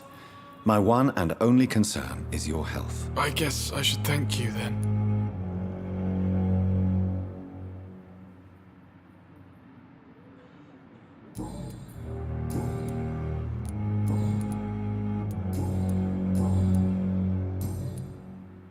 I have to go now, sir. but don't hesitate to contact. I'm all right. Don't waste your time with me. Good evening, Doctor. Have you heard? Dr. Reed, are you trying to take advantage of... Of course not, Mrs. Goswick. I'm just curious. Well, go be curious somewhere else, please.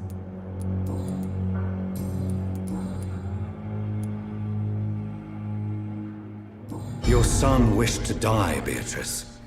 Why did you hide such crucial information? Are you not aware suicide is a crime? Mortimer could be thrown in jail. I can't let that happen. I won't. I understand you fear the legal consequences, Mrs. Goswick. But don't you realize your silence significantly affects your son's case? All my son needs is help and comprehension. Not judgment and punishment for what he may or may not have done.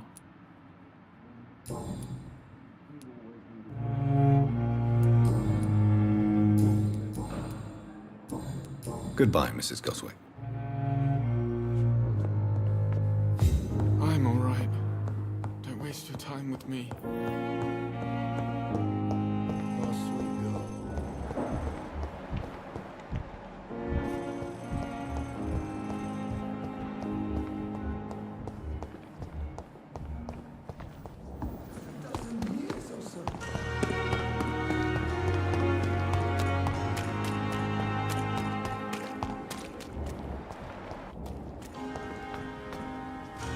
Please, sir.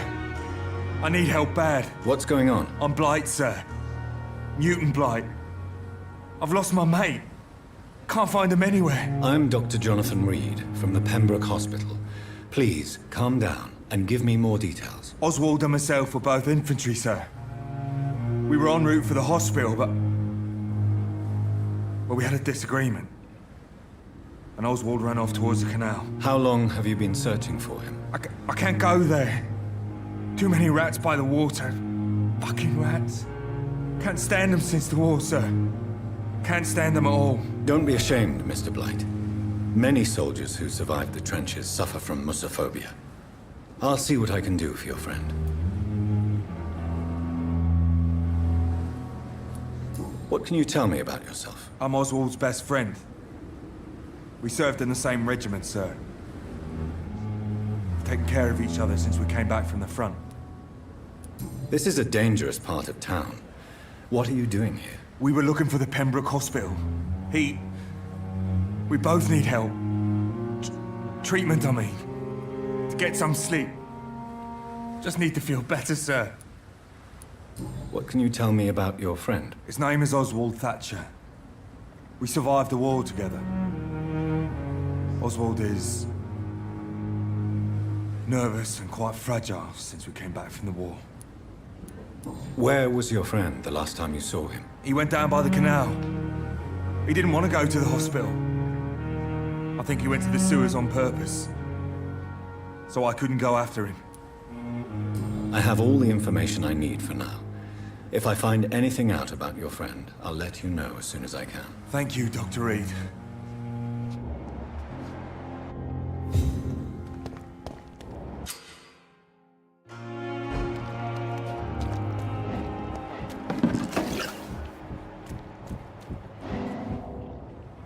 You're sure you don't come back with me? Nah, I have to see someone at the hospital.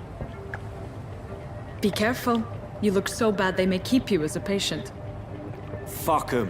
I don't like hospitals. Or doctors. Well then, when you go back to Whitechapel, you may find this useful. What is it? A pass for a free medical exam by the best nurse available. Just read it. I don't read well, but thank you, I guess.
This man has been savagely attacked and dragged to the floor.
Are you injured, sir? Help me get out of here. I need to get out. I'm Dr. Reed, and I'd be glad to help you, but you must calm down first.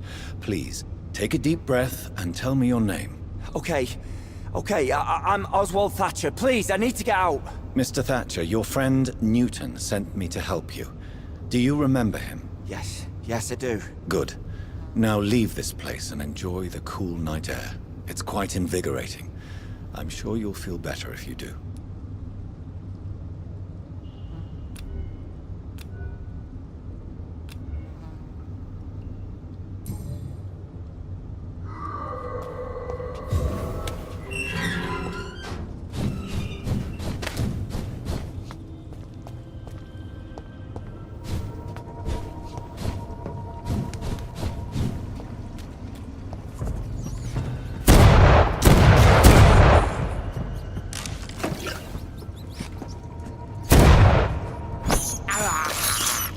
I have this thirst for blood.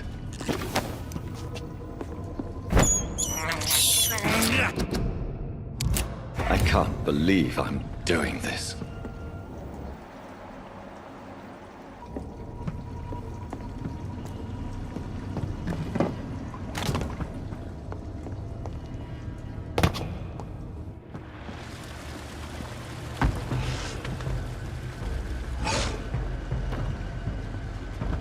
What sort of creature is this?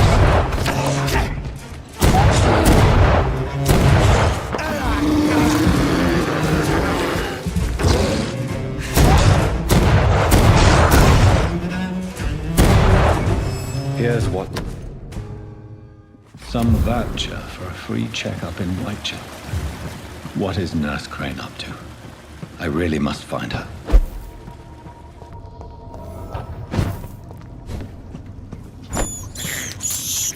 I have this thirst for blood. This is despicable.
I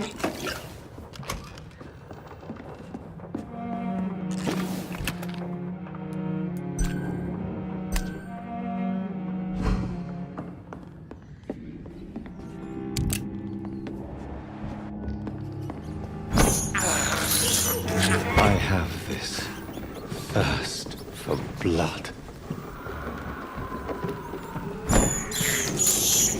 This is despicable. It ain't human! Kill it! He's dead!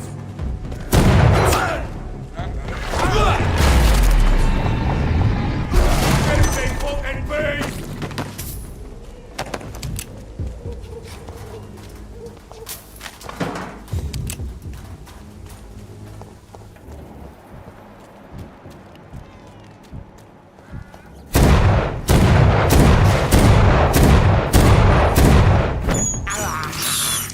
I have this thirst for blood.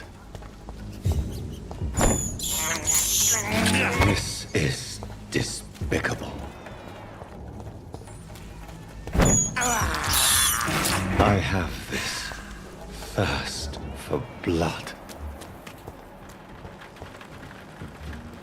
There's more and more of these bloody meetings every night. Aye. The guards improve more and more every year. Smells like rotten meat. Where did you hear it? The safer places to be than here. Oi, you! Stop that! Back in the grave, you! Oh my God!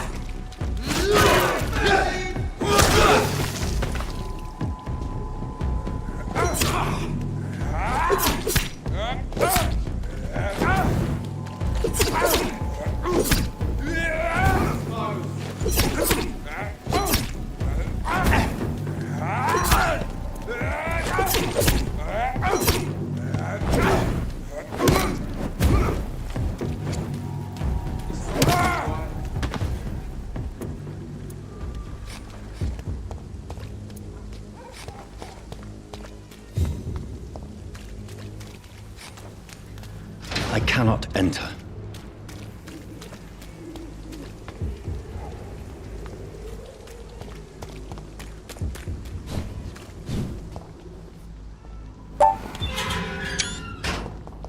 Whitechapel.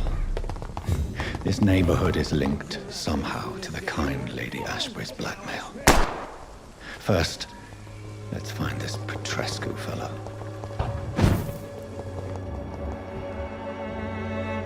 Me? I'll not die in some piss-stinking alley reeking worse than a week-old lavvy. Are you all right? The bastard hit the wall next to me. I don't even know if he meant to miss. If you've been hurt, I can help you. I'm a doctor. Name's Albert. Remember it. Now bugger off.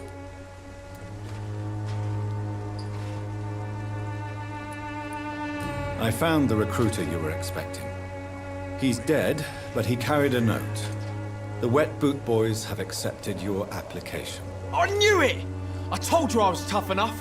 I'll be free soon.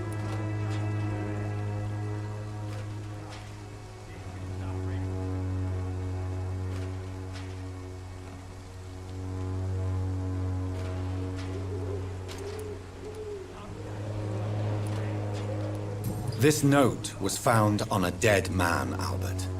If that doesn't change your mind, then you must be ready to face the risks. You're all fancy words, none of which concern me. Go worry about someone else. I'm fine and I've a future here. Do you know Nurse Dorothy Crane from the Pembroke Hospital? If you know anything about her, I'd appreciate it. Never heard of her. She's pretty, I'll keep an eye out. What happened? Did you really steal that man's medication? Hey, I didn't do anything, it ain't me.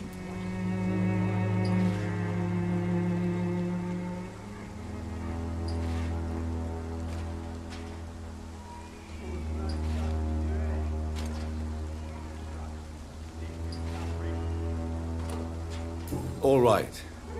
Perhaps the poor drunk just confused you with someone else. Sod off, mister. You ain't got no clue what's going on here. bastard was a soldier in the war, so now he's got the right to shoot me? It's true. I'm not familiar with this part of town. Perhaps you could help me. I said sod off. Go find yourself another guide.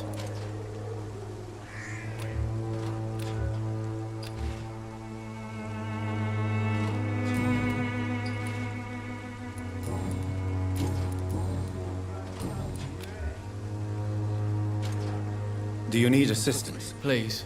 Feeling tired these days. There you go. Let's hope nobody steals it from you. Very funny.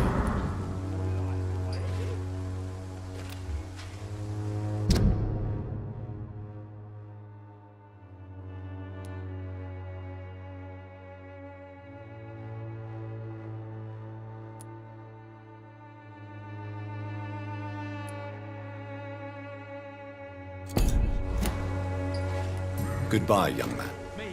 I'll not die in some piss-stinking alley reeking worse than a week-old lavvy. Drugs from the sick and suffering. What? Shooting a boy in the middle of a street. Not the best thing to do, wouldn't you say? What? You saw what happened? Who are you? I'm Dr. Reed, and I'd like to ask you a few questions, if you promise me to set your gun aside. No. Look, I'm not a violent man. I'm Benjamin Palmer, doctor. And no one can help me. Not even you.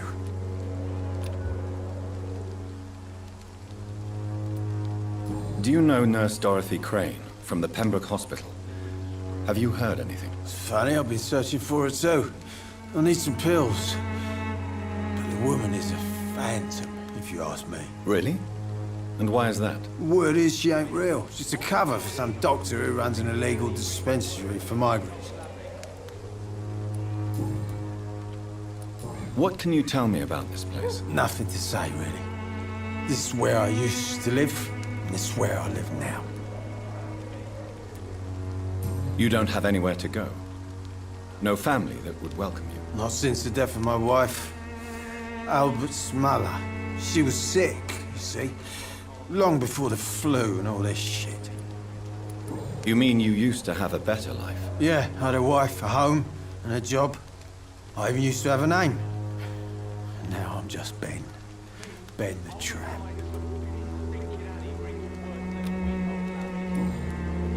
Perhaps you could focus for a moment and tell me your troubles. I'm sick, broke, and my son just stole my pills. Everything's coming up roses. Whatever the boy did, I'm sure he didn't deserve a public execution. I swear I didn't want to hit him. It's just that I'm sick in the head, you see, and the boy just frayed me last nerve. What is it, Benjamin? It was the war, wasn't it? Your nerves are shot, aren't they? I need some answers, Private. From one soldier to another. The doctors called me a liar. A coward. Put me in a straitjacket, locked me up. Finally, they sent me back to the front lines with a handful of tablets.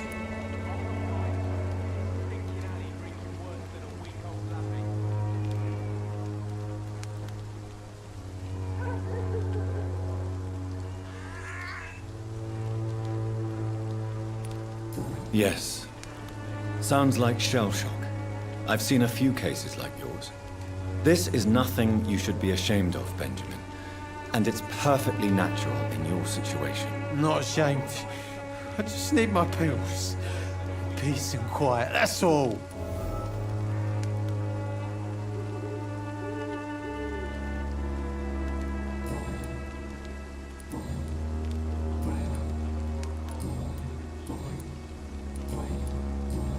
A gun, alcohol, and a bad temper make a terrible cocktail, sir.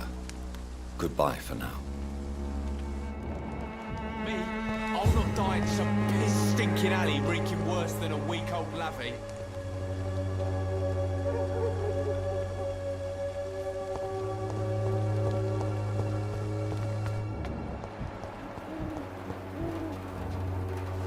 Good evening, miss. Good evening, sir. Are you interested in a miraculous cure for this unknown and deadly epidemic? Actually, I am. Then you have come to the right place. The famous Swanborough cordial is all you need to help keep you in perfect health. Oh, really? Why didn't I hear about it during my studies? I'm Jonathan Reed, by the way. Dr. Jonathan Reed. Ah, my brother has spoken of your research, sir. I'm Loretta Swanborough, and it's always a pleasure to meet a fellow healer. I'd like to see what kind of medicine you're selling.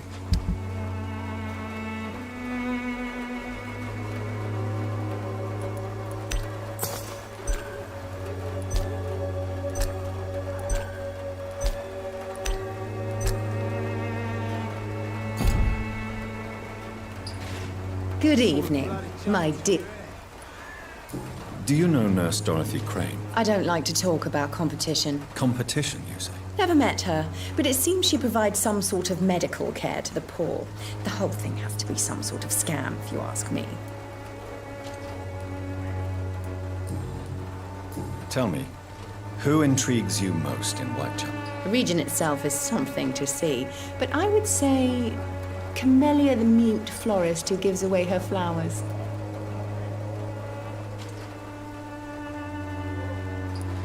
What do you think of the locals? Most of them are afraid or desperate. They all come to me eventually for my remedy. Is there anyone I should avoid? Cadogan Bates, without a doubt. The bloody bastard remorselessly exploits poor migrants as soon as they get here.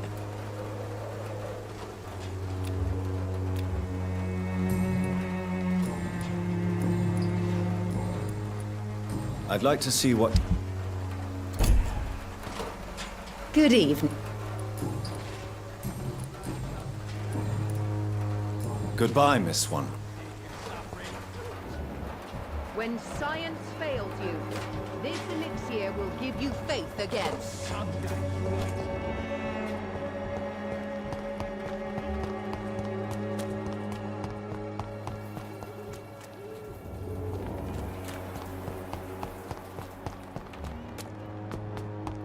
Joe, please, I don't have your money. Come on, Barrett, you got a game. You pay for peace of mind.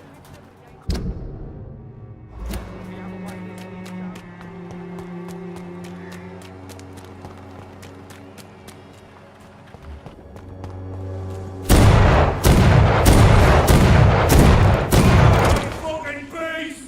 Kill him. He's dead! That's gonna stop!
Imprisoned by your daily routine, unable to see the true horror around you. Pay me a glass.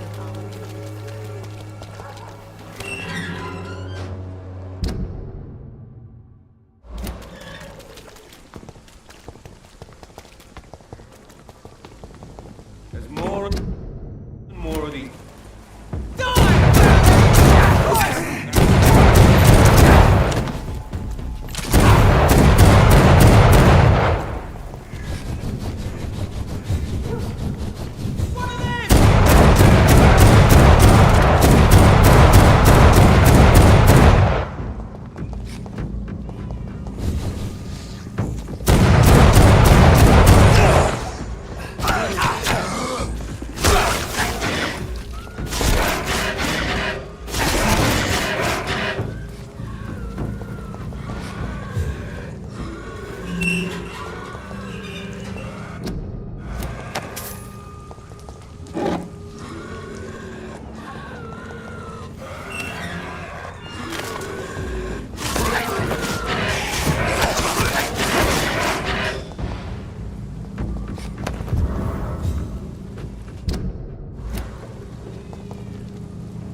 sir. Sorry to disturb you at this hour. I'm a doctor inquiring about the epidemic. May I come in? A doctor, you say? No, thank you. All right. I shan't insist. Goodbye for now, sir.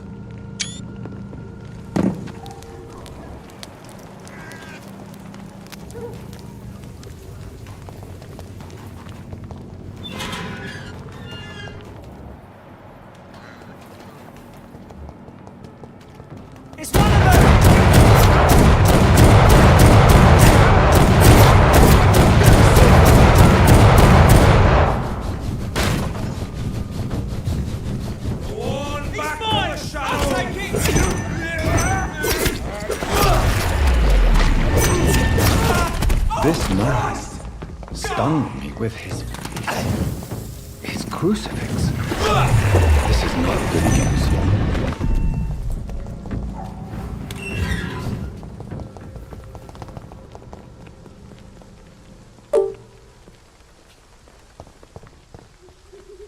Good evening, miss. I'm Dr. Reed. I'd like to ask you a few questions. I know what you're thinking. A tall stranger who meets a girl in the street at night. It reeks of the penny dreadfuls. But I mean you no harm, truly.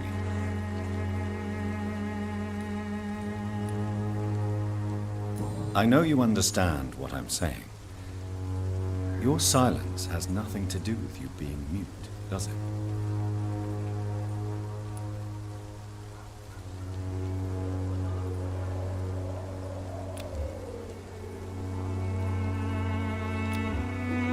Very well. Goodbye, then.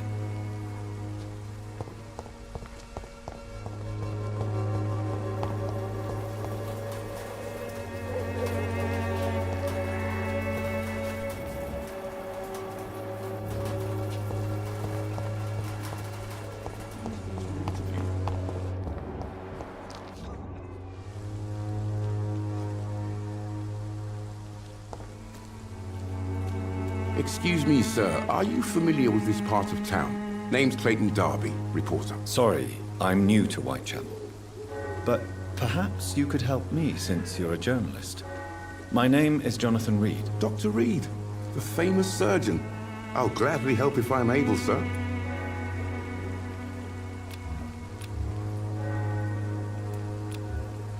Do you need assistance? That would be nice of you, Doctor. Who knows what I may have caught during my investigation. If you persist in investigating the most pox-ridden boroughs of London, you must accept the risks. Thank you, sir.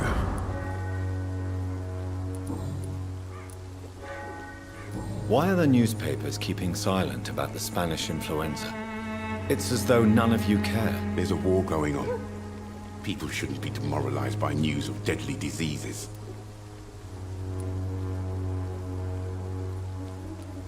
It's a disgrace.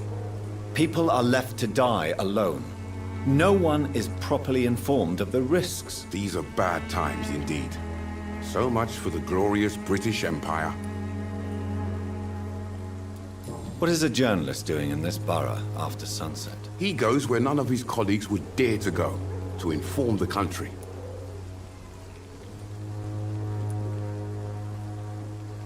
So you risk your life to reveal the truth.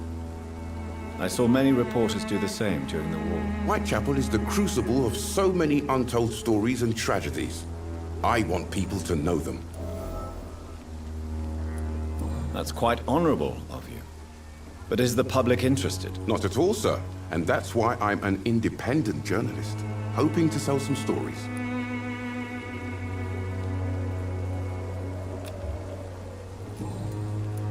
Have you any idea of the danger you face in these streets at night? I've had to run and hide more than once from frenzied mobs incensed by the fever.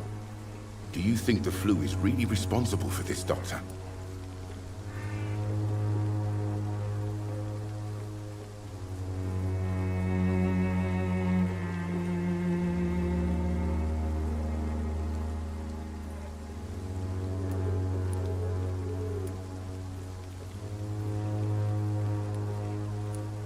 I'm convinced there is more at work here than a simple epidemic. Really? To be honest, I could say the same. Some of the sick I saw or heard of. My God, what happened to them?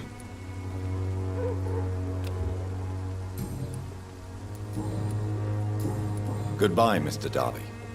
Farewell.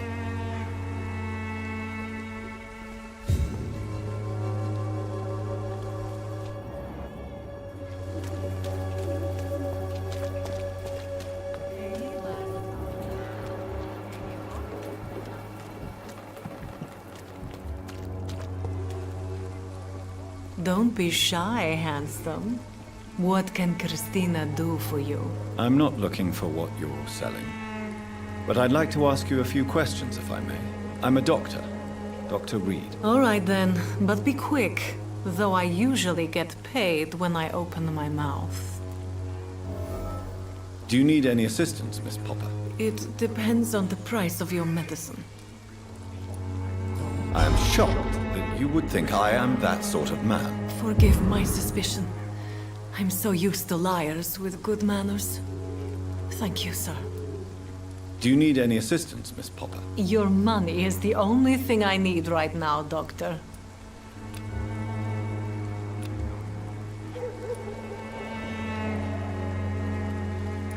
Could this be the scarf you lost, Miss Popper? It is much more than a scarf to me. It is the only thing that connects me to my family and my country. Thank you so much.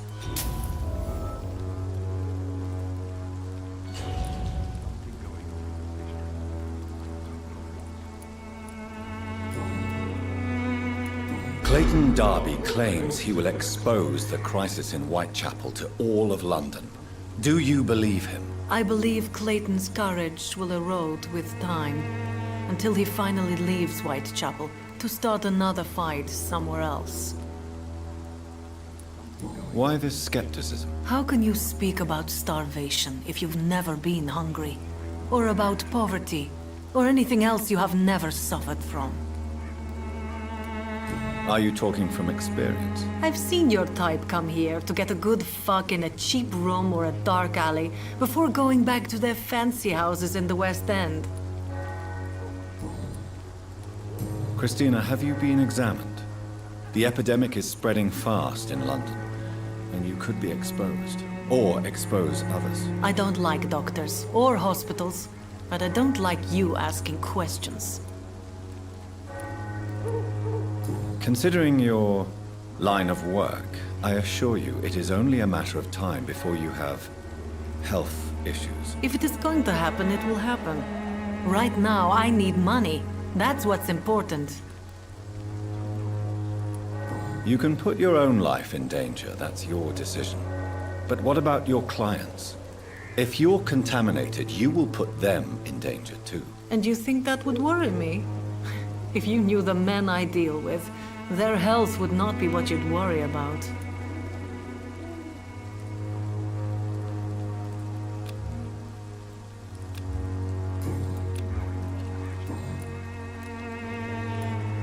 Do you know Nurse Dorothy Crane from the Pembroke Hospital? Anything you can tell me about her would be helpful. I don't know her, but I know her name is Dorothea Crăciunescu.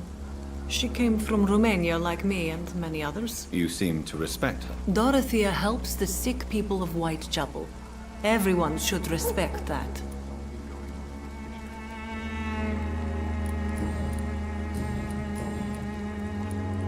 Tell me about yourself. Are you joking with me?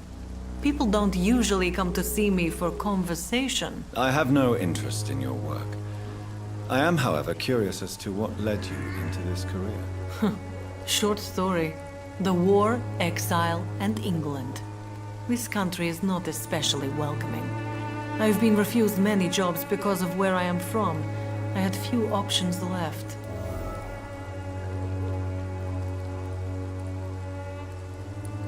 I always thought I was the master of my own fate. But now I know we don't always have control over our lives. I don't judge you. You know, this money is not only for me.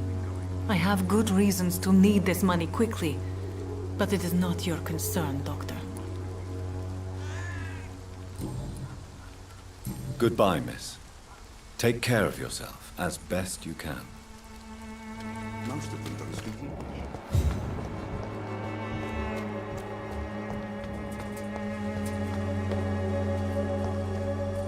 Forgive my interruption. Do not apologize, my son. Father Tobias Whitaker is always happy to teach mortals about the incoming Armageddon. I am Dr. Jonathan Reed, and I just have a few questions. A scientist? You are much more lost than I thought, my son.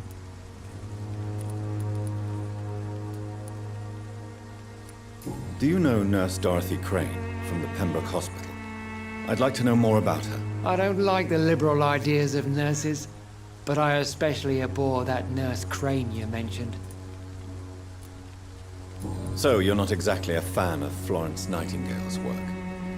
But nurses are essential for modern healthcare. Nuns should be the only women allowed to take care of male patients. It's obvious only they have the necessary moral fiber. Why do you hate Nurse Crane more than other nurses? Before coming to London, she was a member of the communist resistance in her country. That's what happens when you let a woman get involved in politics.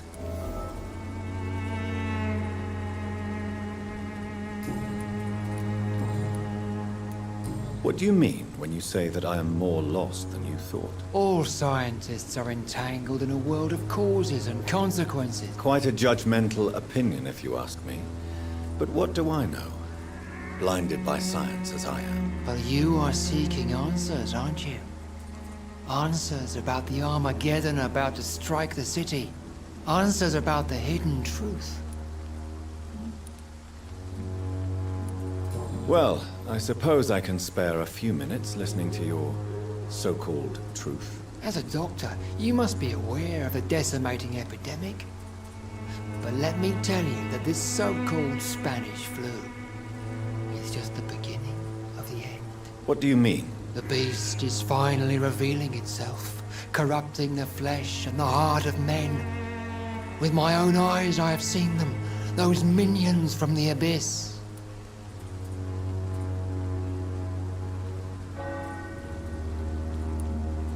Really? And what would be your answer to this biblical threat? We must fight the disease before this legion outnumbers us. But not with scalpels and microscopes. No. What is left then? Cleansing fire.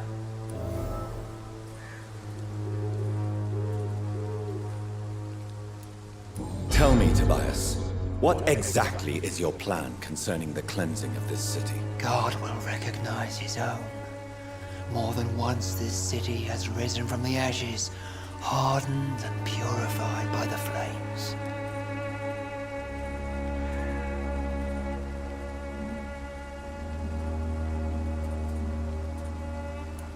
Purification by fire has proved useful, but where do you stop? Burn the clothes? The buildings? The corpses? Worse? Your lack of faith is predictable. But my task is to convince rational minds like yours to see the light. This is God's will. You're mad and dangerous. You're nothing but a soulless butcher. A small-time Torquemada. The Savonarola of Whitechapel. My son, if you think salvation is a free gift, go listen to the lies of that pompous fool, Joseph. Joseph, a fool? Vicar Larrabee of St. Mary's Church. While he continues preaching his fraudulent redemption, more and more people die in the streets.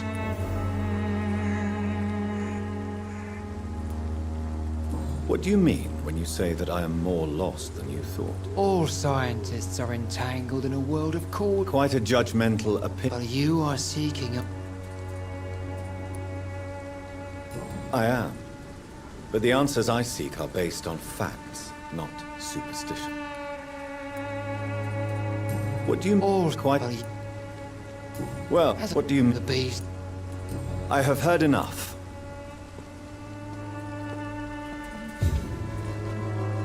Good evening, Mr. Whitaker. It's far. Have you any friends? Any family left in these terrible times? No. But I have a disciple I see as my son. He is so devoted. I send him to preach the good word in the heart of this corrupted city.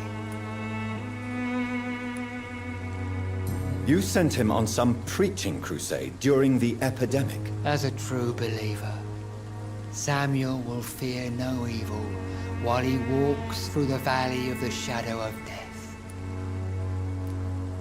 Where did you send him? I sent Samuel to the Stonebridge Cemetery, where the pestilence and evil grows night after night.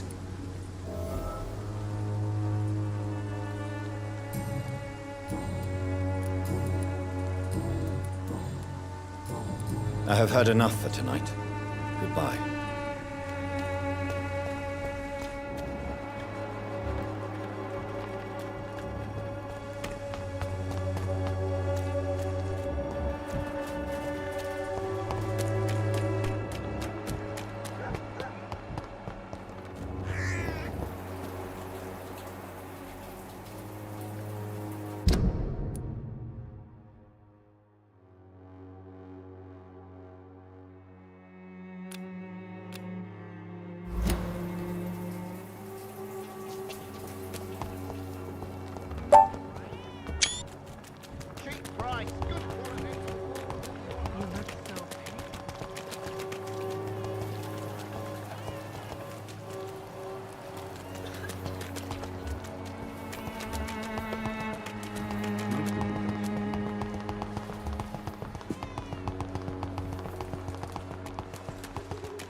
I can't believe I'm doing this.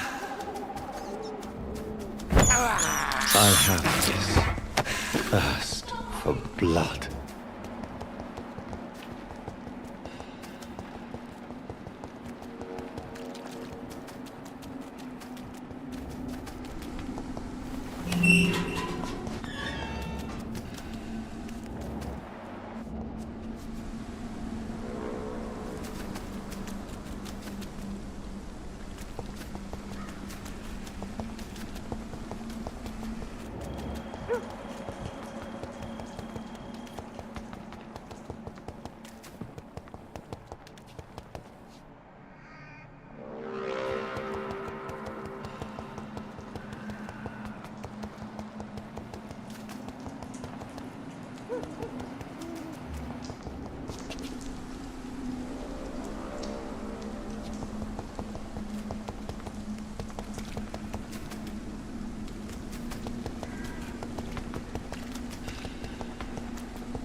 Are you all right, miss? I don't know. Who were those people? They wanted to kill me. Why? They've lost their minds in the epidemic. They won't come back for now. You seem to know a lot about them, sir. I'm Dr. Jonathan Reed. I'm investigating this disease. I am Xiaoxun. Thank you so much for helping me, Mr. Reed. I must go to the cemetery now. Goodbye.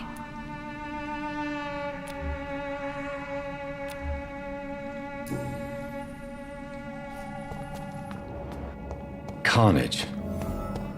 This man's far too old to be Samuel. No. By the look of his clothes, this man's a docker. Samuel isn't here. I had better follow the blood trail.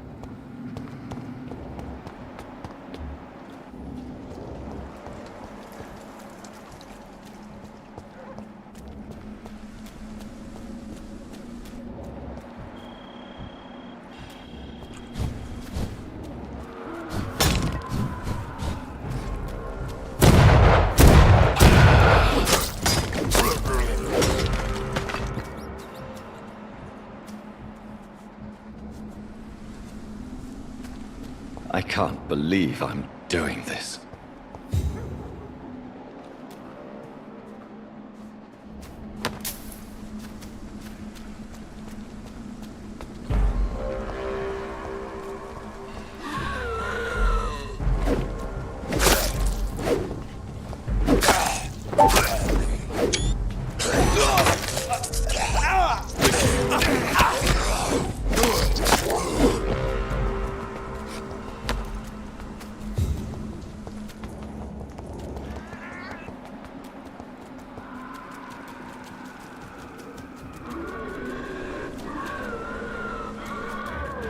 As I feared, Samuel no longer preaches the good word.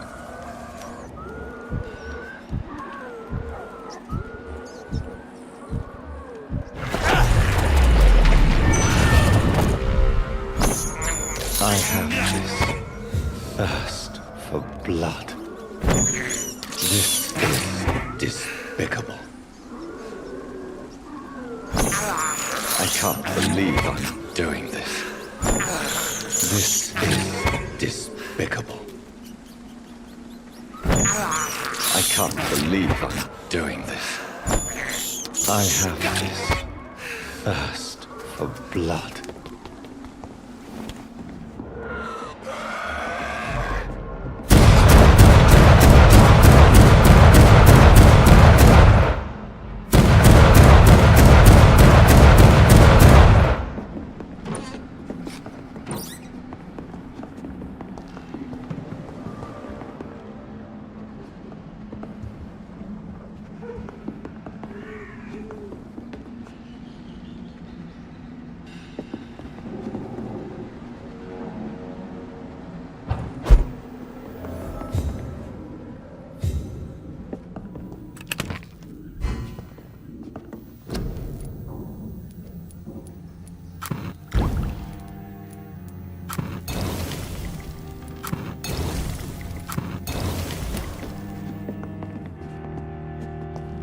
It's locked.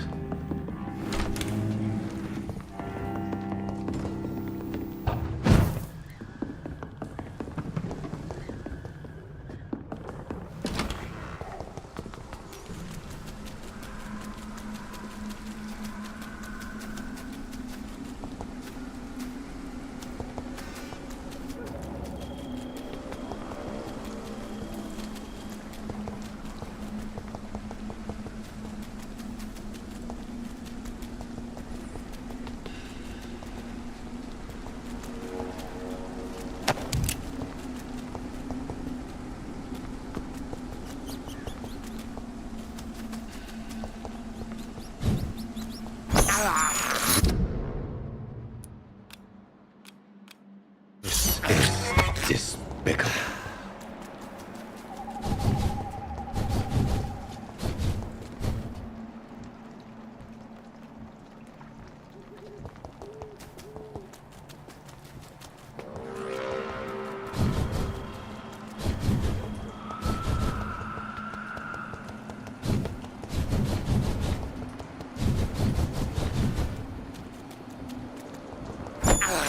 I have this thirst for blood.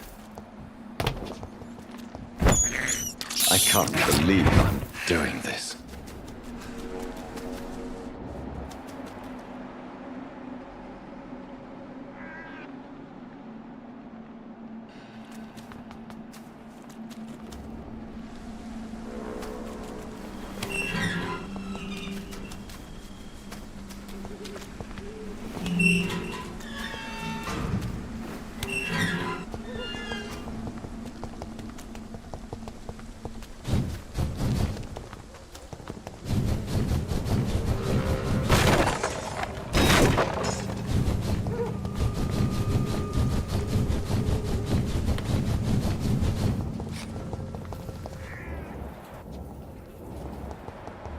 I cannot enter.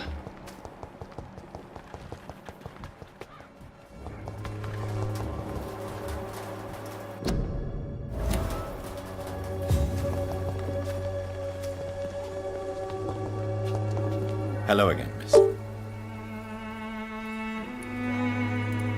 Melia, I know you work for Dorothy Crane. Please tell me about her secret dispensary. A stubborn and mute comrade. Nurse Crane and Darius Petrescu have been clever.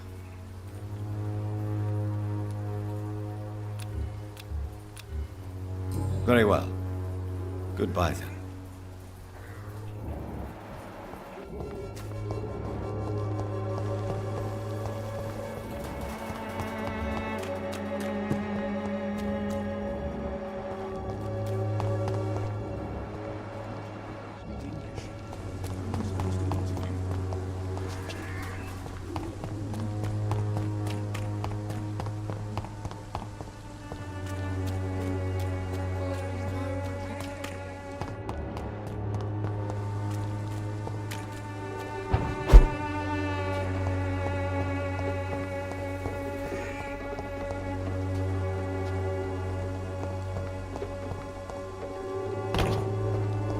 It's locked, all right.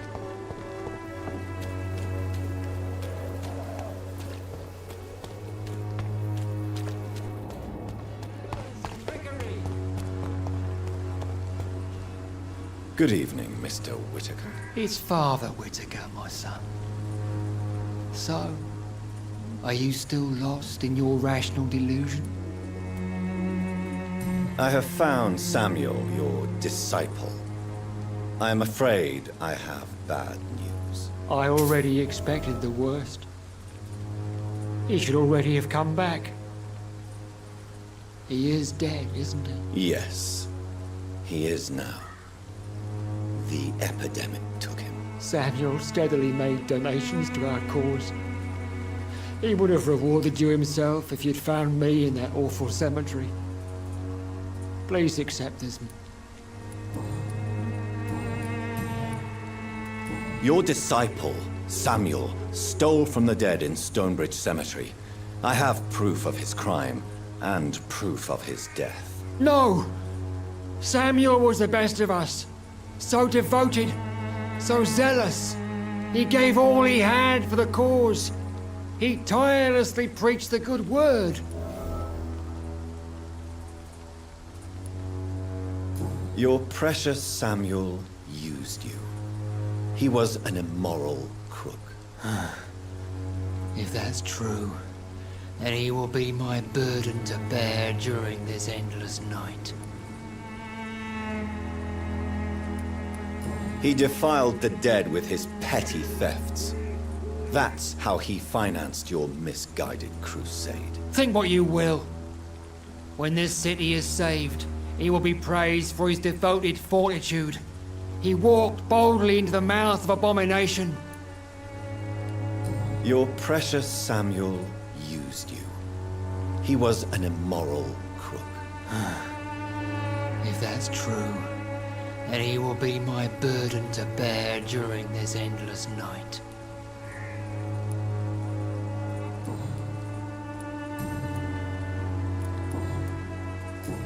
I have heard enough for tonight. Goodbye.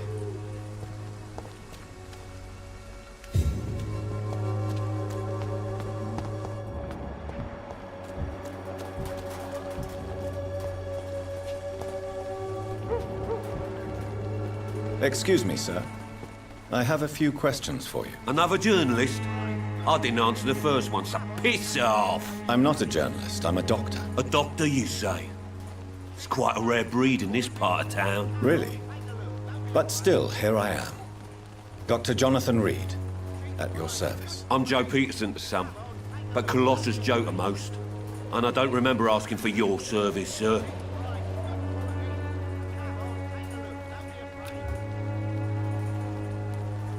Have you heard of a nurse named Dorothy Crane? She's a colleague of mine, and is supposed to live around here. Dorothy Crane? Yeah, I know her. One of the few good souls who dare to help the sick around here. Could you please tell me more about her? She's a nice girl. Tries to help the migrants. I offered to give her a hand, but she said my reputation would attract too much attention. According to you, physicians are scarce in this part of town. Why is that? Not familiar with this neighborhood, are you? I guess your fancy colleagues are too afraid of being stabbed in the back. This part of town does have quite a reputation. Would you say it's justified? Totally. Look at me, for instance. I always look my opponent in the eye before knocking him out. May I ask what you do around here? I do whatever I want, and sometimes even more. Now sod off.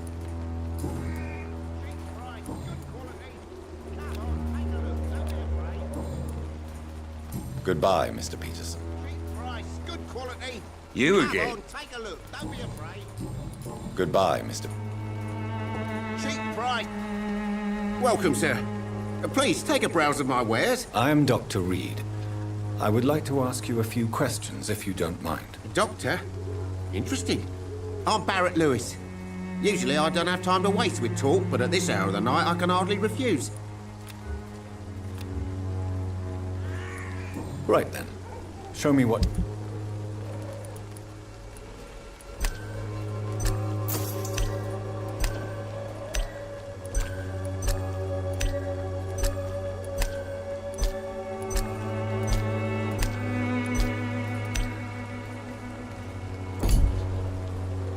Fancy bye. You never lose your focus, do you? Have you heard of a nurse called Dorothy Crane? Nurse Crane? So the bitch really is a nurse, then? Always thought she was just some crafty foreigner, that one.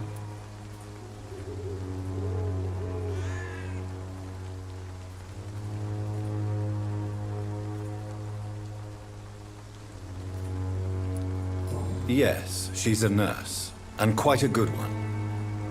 What did she do to gain such notoriety? Dorothy Crane ain't even a real name. Something like Dorothea Craniu. Something like that. Came to England fleeing the war, I was told. That doesn't explain why she irritates you so much. Your precious Nurse Crane gives away medical supplies and prescriptions for free.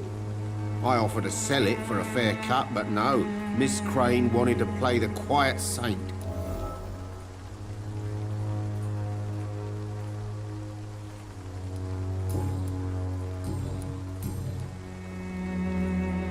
How is business around here? Business?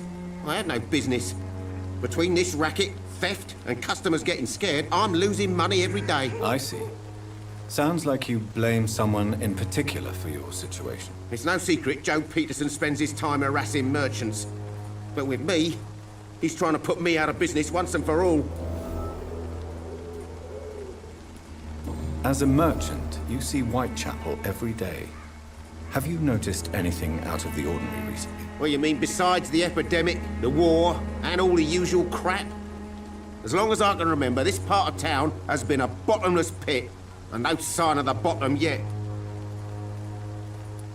Violence is increasing in the borough. Yeah. A few nights ago, some blokes jumped me. Came out of one of the condemned workshops.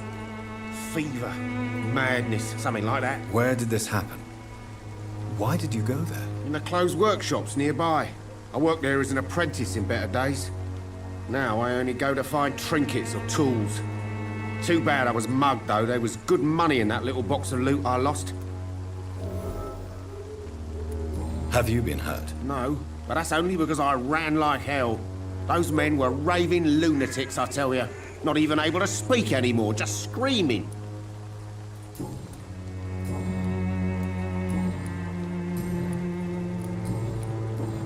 Goodbye for now, mister.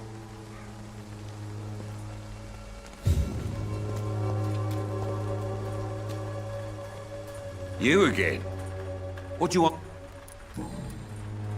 How did you become the local bully everyone is afraid of, Joe? There's no pride in roughing up poor bastards. But this is the only job I've found. And it pays well, too. A job?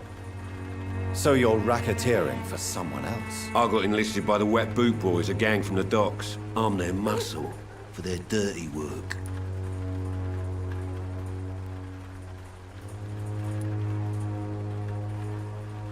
Most people don't become thugs when unemployed. This is a choice you made. I don't care what you think, sir. I do what I have to do for my own reasons, and that's that. I'm not sure Mr. Lewis would agree with your by all means necessary philosophy, sir. Oh, do you really think he's the poor victim here? Barrett can be as sneaky as anyone. Long ago, I even called the bastard my best friend.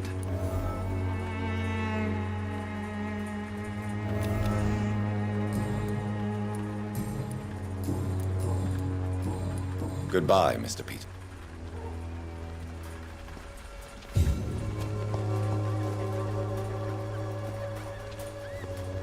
Fancy buying something? You never lose your... Joe Peterson. He's the villain here, isn't he? But you seem to know each other. I'd known Joe for years. I saw him box once or twice. He was a friend then. But these days, he's just another thug. What can you tell me about Mr. Peterson? Besides his behavior toward you, obviously. Colossus Joe was a decent boxer, good one even.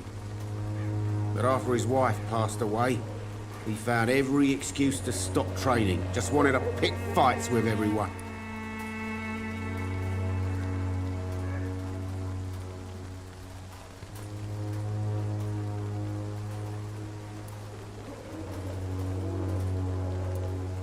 Without making excuses for him, it's safe to say that despair can poison even the sanest mind. We've all had some rough times, ain't we? But most of us don't use our fists to see us through. And no one has ever stood up to this thug. Nobody would be fool enough to stand against a wet boot boy.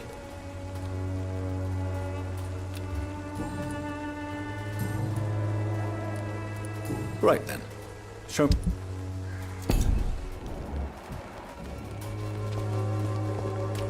I know it's hard to believe, but this district...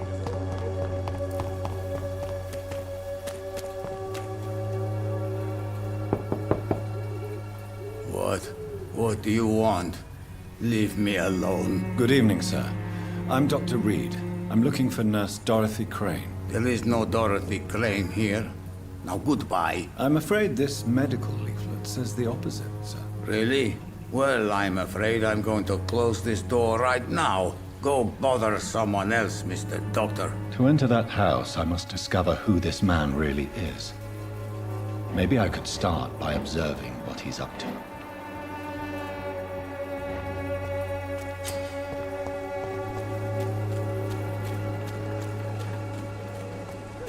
It's locked.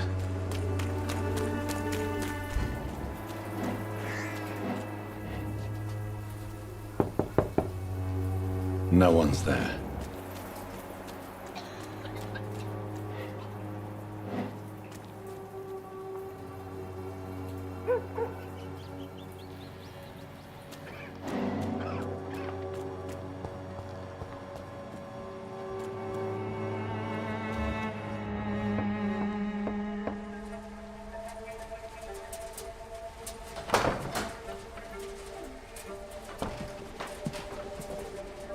A strange man was at the door with a pass for our medical facility. I refused him entry. Darius, how could you know he didn't need our help? His clothes were too finely tailored to be for Whitechapel. Perhaps just a friend of that stray poet who is always about. Richard Nithercott? No, not of the same cloth, this man. I suspect some machination from that journalist. Clayton Darby. Is he still asking questions? Yes. I saw him drifting around St. Mary's Church. I swear he is tracking me just downwind.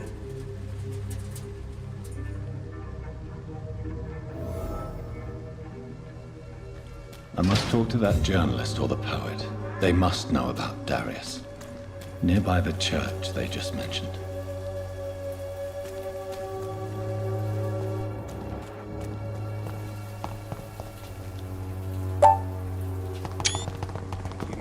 Peace of mind. Can't you just look the other way this week, Joe? Come on, we can sort it out, right? It's not my call, Barrett. You pay one way or another. You again? Goodbye, Mr. Peterson. I should never have taken up my father's business. Around you.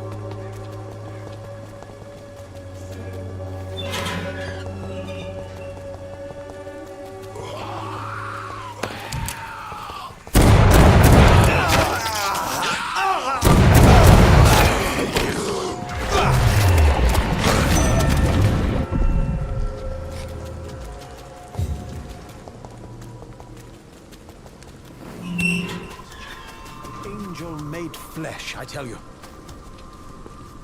Morbidity can breathe its own beauty and grace. Good evening, sir. I'm Dr. Reed. I would like to ask you a few questions. Please be my guest. Although I may not be the best informant regarding this part of town, my words speak about that which the eyes cannot see. Really?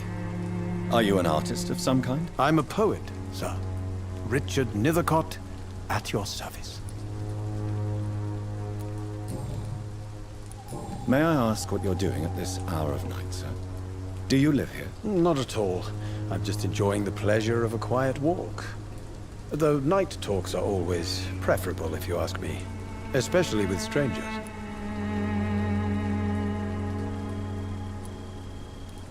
But are you not afraid of the epidemic? Oh, why should I? I see some equity in the Spanish flu.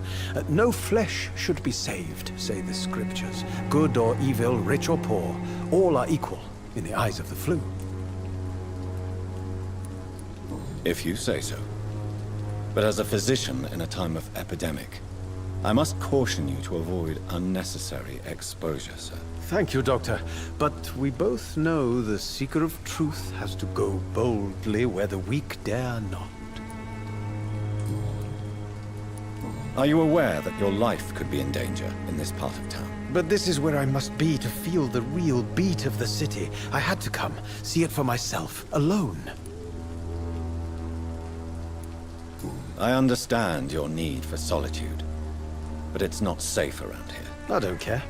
I don't have many friends, Doctor, and my family despises me.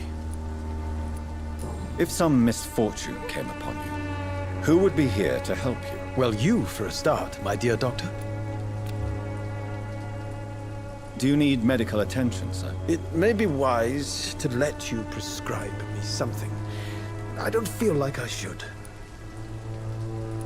I understand your appetite for words and macabre beauty, sir. But you should be more careful. The nutrition of my mind is more important than my physical health.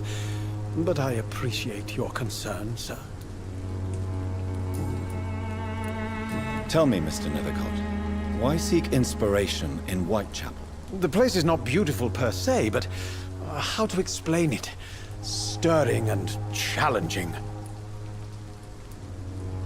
Do you not think it a little morbid? On the contrary, sir. Whitechapel is full of life, full of beauty. Just like my dear muse, the wonderful Camellia. What can you tell me about Camellia? Not much. And that's the beauty of it. She can't speak, you know. She's a locked mystery who exhales kindness and sweetness. And have you ever tried to learn more about her?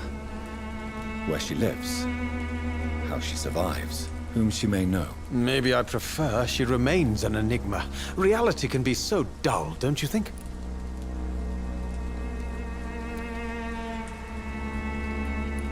Perhaps you're just afraid to find out the truth about your muse. One day, perhaps, I'll ask her to come with me. But will she still be my wild flower of Whitechapel if she moves uptown?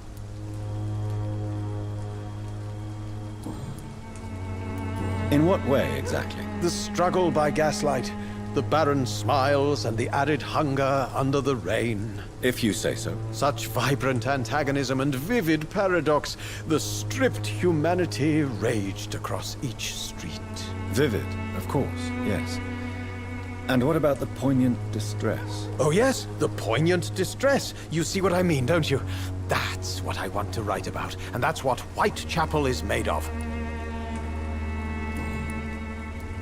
Did you know the Mute Florist is a member of a secret society? No, I didn't. But I thank you for this information, sir.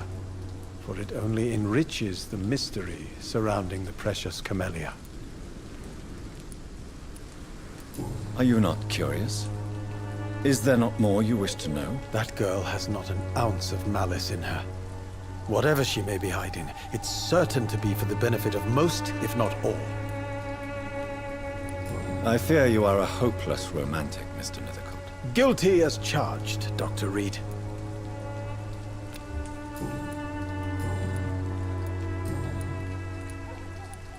Are you aware that your life could be in danger in this part of town? But this is where I must be to feel the real beat of the city. I had to come, see it for myself, alone. What are your thoughts on the terrible situation in this city? Terrible, you say? No. Of course, the death of so many innocents is a tragedy. But the scourge has not been all bad for the city. Oh, no, sir. What are you talking about? Do you remember London before the flu? Noisy, cacophonic, quiet nowhere to be found. And now, listen to this oddly peaceful silence.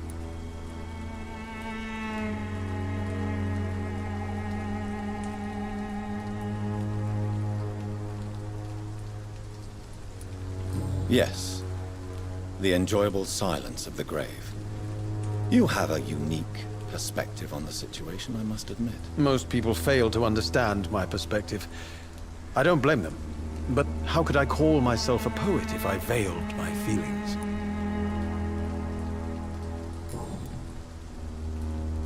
May I ask you a few questions about the district? Extraordinary part of town, is it not? I'll be glad to help you, if I can.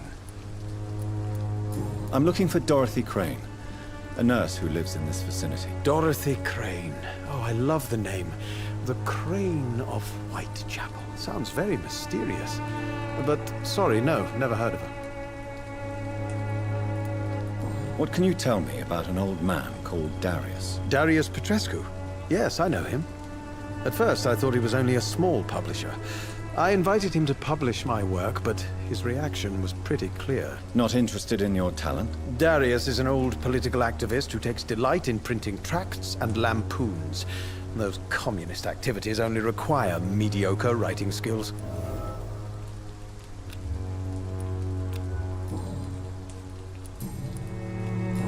I'll leave you alone, sir.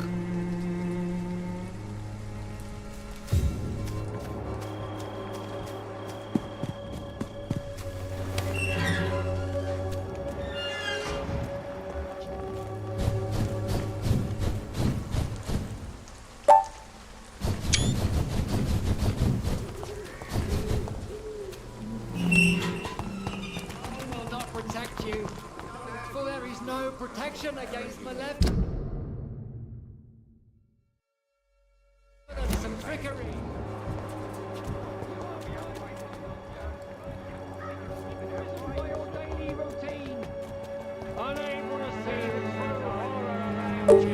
Good evening, Doctor. Can I help you?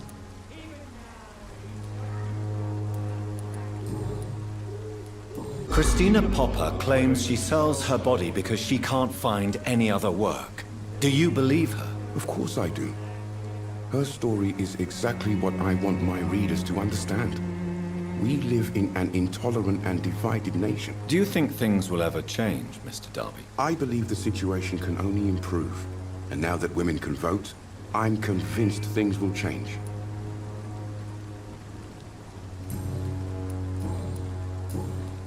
I heard you're investigating an underground medical dispensary in Whitechapel. What do you know about it? Not much, I'm afraid. They are wary of strangers, and I'm not really an acquaintance of theirs. Why do you care?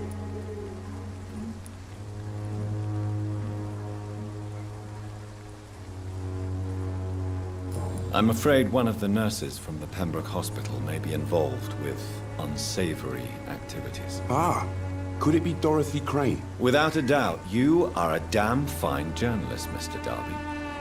What do you know of her accomplice, a man named Darius? I don't know much about the man. He's very cautious. Never goes out. Doesn't seem to have any friends or family. He has no relatives at all? No. Except for that strange man, a poet named Richard Nethercott. who sometimes comes by. Darius would never let him in. Where can I find this Mr. Nivicott? He spends most of his time lurking around Whitechapel, talking to himself or declaring verses. These days, you can usually find him behind the church. He never goes out? No. A few days ago, he unexpectedly did. I followed him, but it was just a ruse to keep me away from his house. Really? How do you know? He went to the nearest mailbox, but just before posting his letter, he ripped it up and threw it away.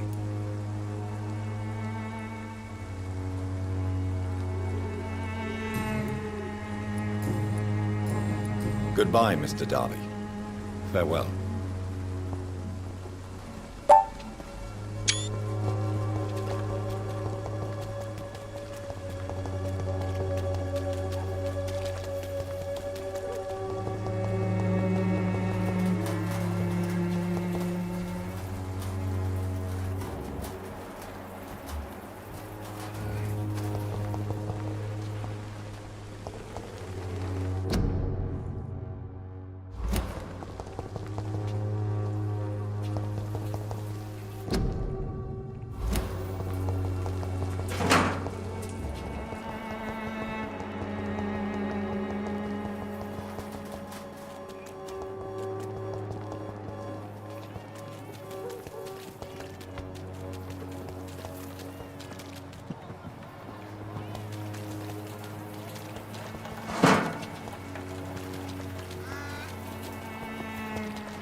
See the true horror.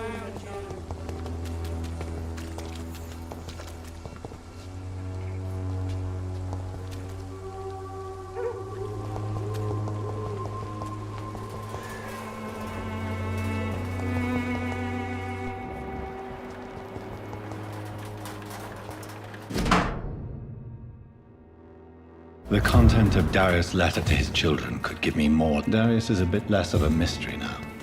It should not be that difficult to incite him to let me in. Come on, Barry, you know the game. You pay for pizza.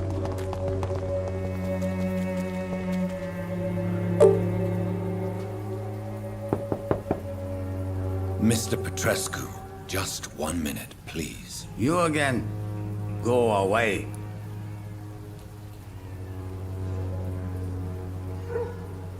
Sir, wait. Stop this nonsense. I know Nurse Crane is here. Shall we speak man to man, you and I? All right. Speak up. Don't you see we're on the same side? We fight to help the poor, sick, and abandoned. I'm nothing like you, Mr. Doctor. Yes, you are. You too believe in providing medical care without charge. You know what we have to sacrifice to make the world a better place. I have to admit your words have conviction. All right, I'll let you see Dorothea. Don't make me regret this, though.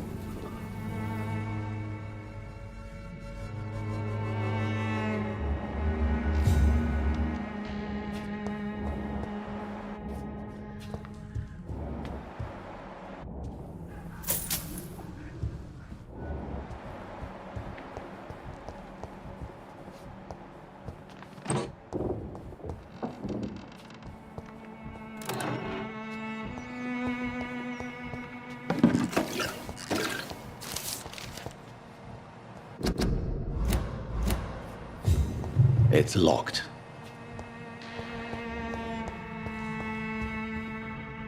If you want to talk to Dorothea, you must go across the courtyard and take the stairs. We've not been formally introduced. May I ask your name and occupation, sir? I am Darius Petrescu. I'm here to keep snitches and spies away from Dorothea. And I also run this little print shop. So Dorothy's real name is not Crane? Like myself and many people in this area, Dorothea is from occupied Romania. That's all you need to know. She seems important to the community. More than you can imagine. The West End does not want to hear of Whitechapel's misery. Dorothea is one of the few doing something about it. Tell me everything you know about Camellia, the mute florist. I do not believe in the afterlife, Doctor, but I'm almost convinced Camellia is an angel. She volunteered to give out our medical leaflets.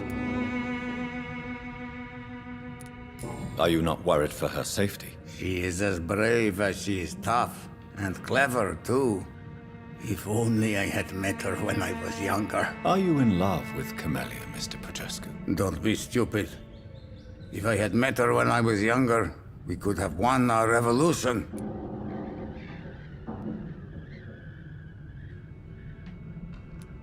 Who is she, really? Do you know where she's from? She's not from around here, that's all we know. Camellia is not even her name. It's her favorite flower. You say she has no close family? Well, there's that awful poet who constantly follows her around like a lost puppy. A good man for sure, but a very poor writer. Do you need some help, Mr. Petrescu? I am very tired, but that is all. I don't need you, Doctor. Well, Take this, and you'll feel better. Free drugs from an English doctor? It must be my lucky day. Tell me everything you know about... I do not believe it. Tell me...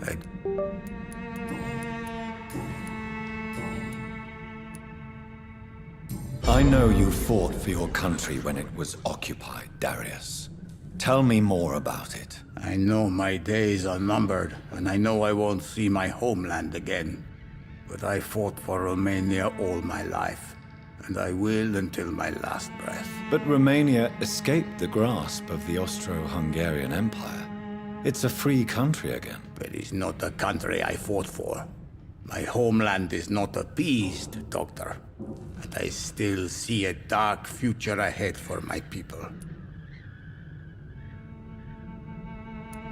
How did you meet Nurse Crane, Darius? Why does she trust you? I'm her oldest friend in England.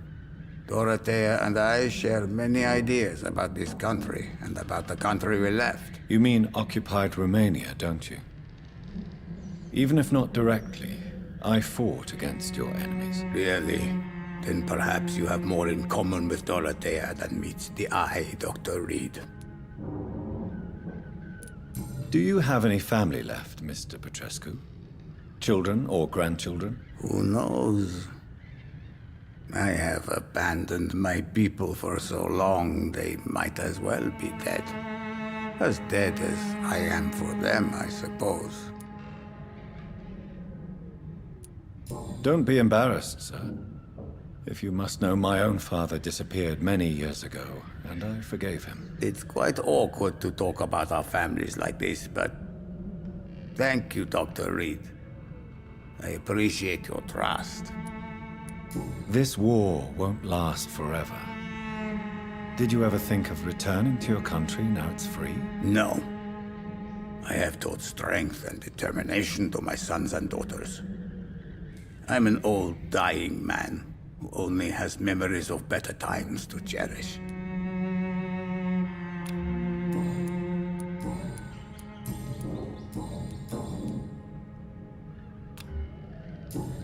Goodbye, Mr. Petrescu.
He's going into convulsion. What do we have here, nurse? Patient Raz Van Vasily. High fever running on 3 days. Complaints of dizziness, muscle aches, and head pain. Diagnosed with influenza. Treatment? Aspirin and salicin for the fever and discomfort. Liquids for dehydration, but he's having trouble keeping even water down.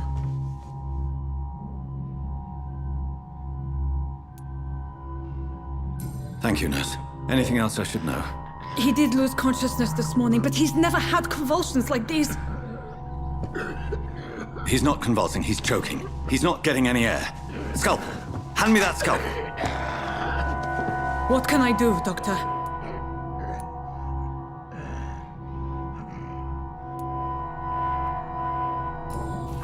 It's too dangerous to operate with these convulsions. Sedative, nurse. Do we have any anesthetics? I'm sorry, Doctor. None at all.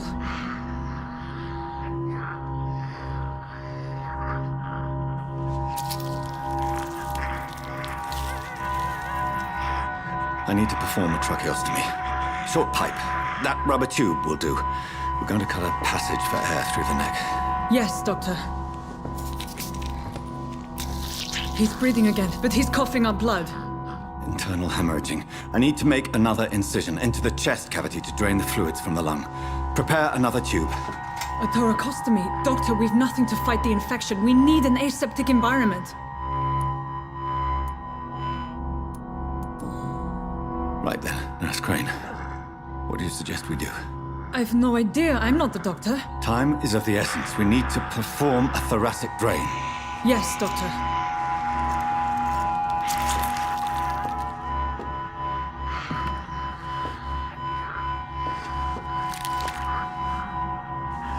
He's still bleeding, Doctor.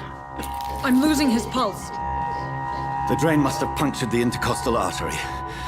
There's too much blood. Are you all right, Doctor? I can't see.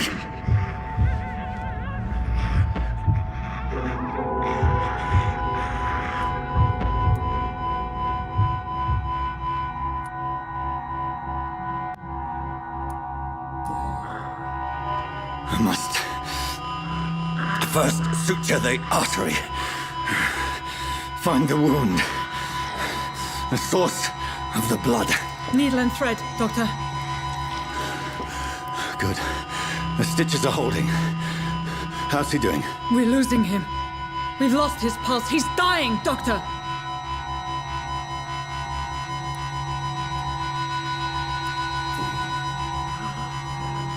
A dose of epinephrine, now. Yes, Doctor.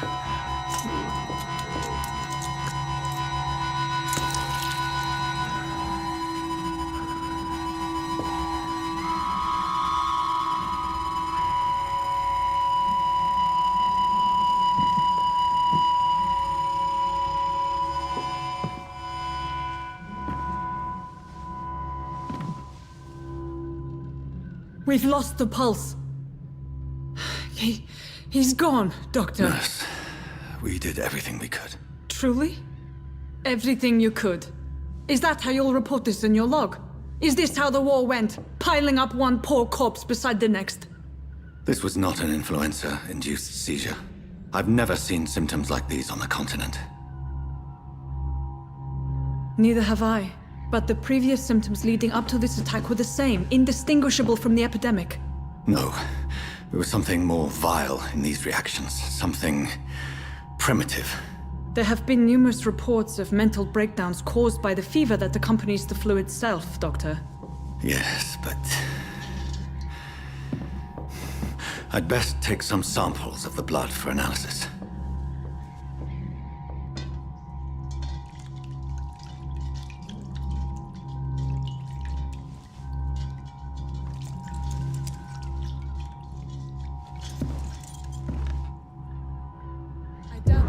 To test my bedside manners. It's locked. It's locked, all right. To what do I owe this courtesy?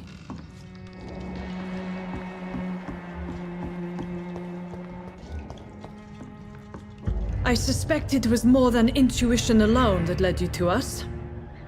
So, how might I be of service, Dr. Reed?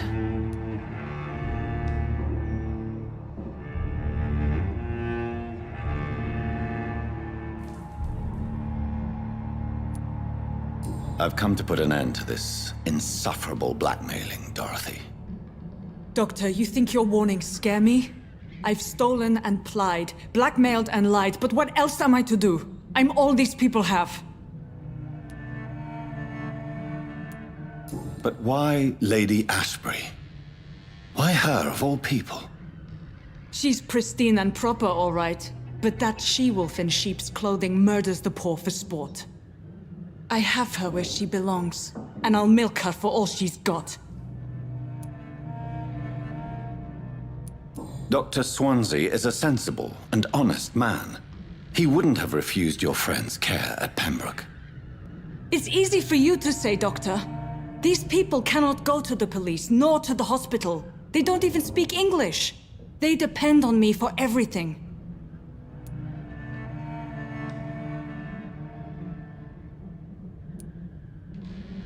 So, the end justifies the means. Is that your defense? I know you're kind, Doctor. Just another fine-heeled, silver-spooned gentleman who was given the world on a platter. You know nothing of poverty. Nothing of the shame, the hunger, the loneliness. You've convinced me of the sincerity of your actions and their noble justifications. But all the same, blackmail is a crime, and it will stop, Nurse Crane. So, are you going to turn me over to the authorities?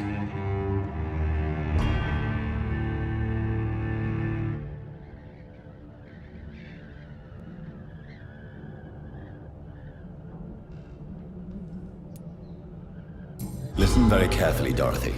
You will erase from your memory everything you pretend to know about Lady Ashbury and Pembroke Hospital. Let that rich bitch off the hook over my dead Nurse body. Crane, enough. Listen as if your life depended on every word. I know you've a generous heart who gives freely to those in need, but you shall walk away from the shadier streets of your business.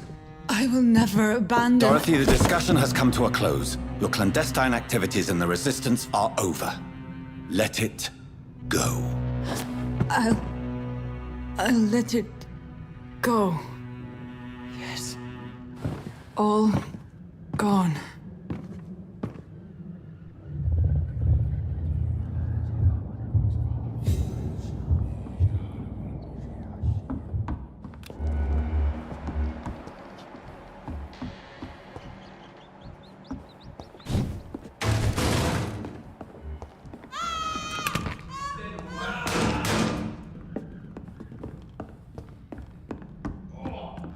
Stinks already.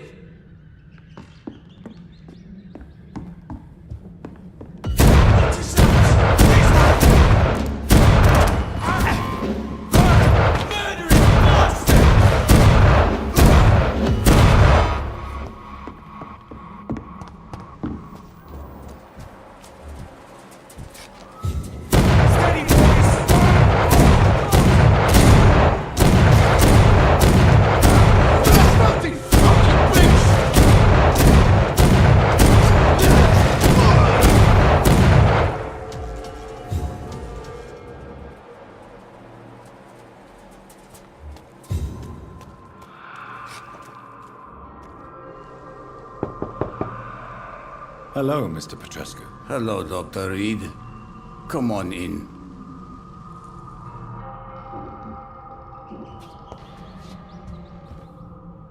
Yes?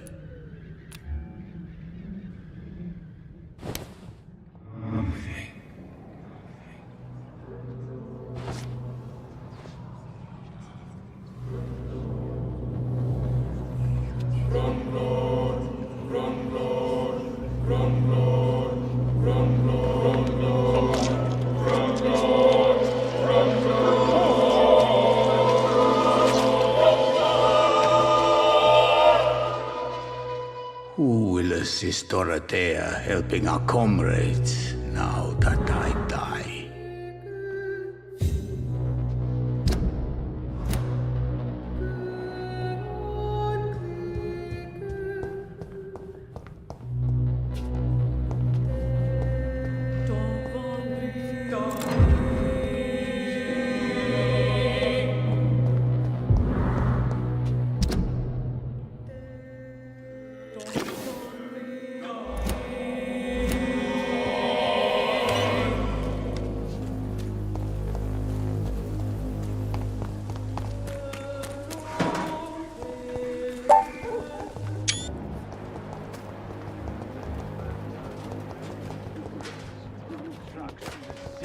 suffering. The wet boots will be proud of me. Good evening, Benjamin. Can I help you? I'm afraid not, Mr. Reed.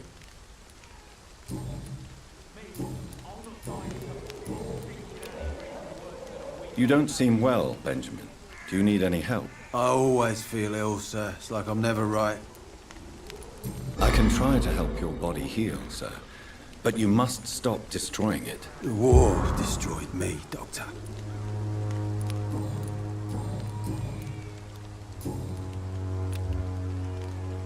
A gun, alcohol.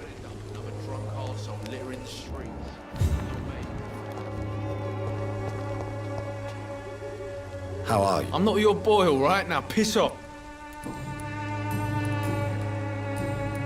Goodbye, young man. How are you, boy? I'm not your...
No.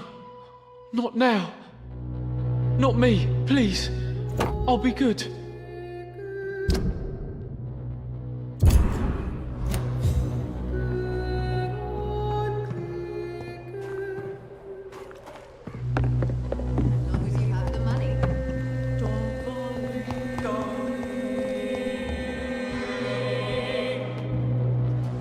Good evening, Benjamin.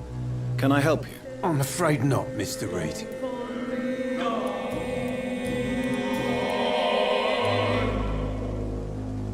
Did you know of your son's plans to join the Wet Boot Boys gang? Barely survived the war, just to come back and see me wife die of the flu, and my son turn into a petty thug.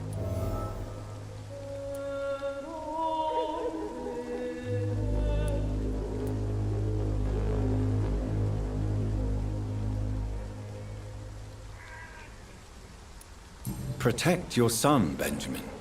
Don't you see? Whatever your quarrels, his salvation could be yours. According to him, everything's my fault. We've nothing left to say or to save.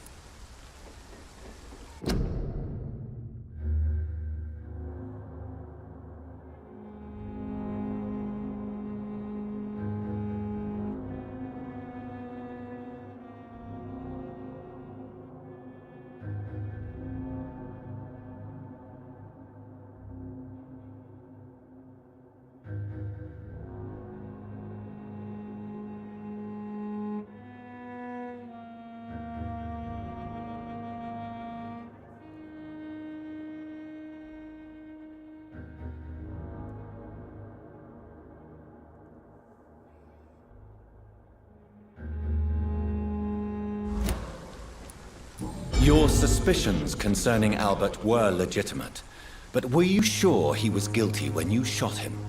Tell me the truth, Benjamin. No, I wasn't. I just went mad without realizing what I was doing. My God. I almost shot him. You had better speak to Albert. You need to clear the air. He has to understand what you endured, and you must listen to him talk about his pain. I'm afraid it's too late. I pointed a gun at him for the sake of a few pills.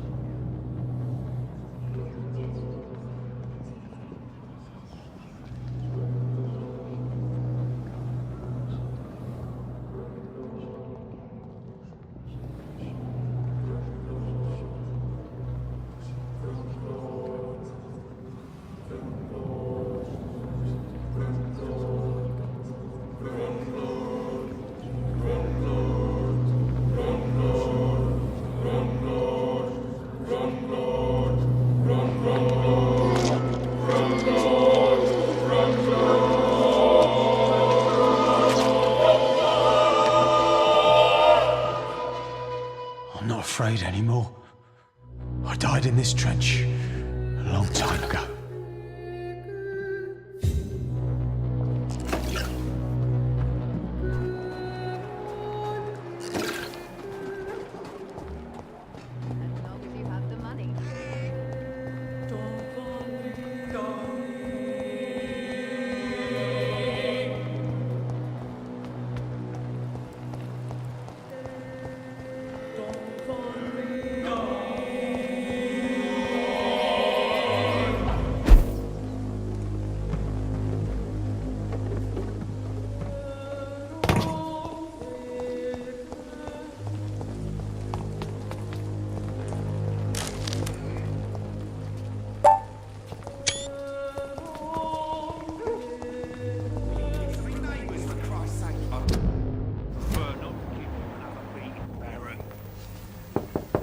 Hello, young man. I'm Dr. Reed, and I would like to ask you a few questions. May I enter, please? Sorry, no, sir. My father does not like people entering our house, you see.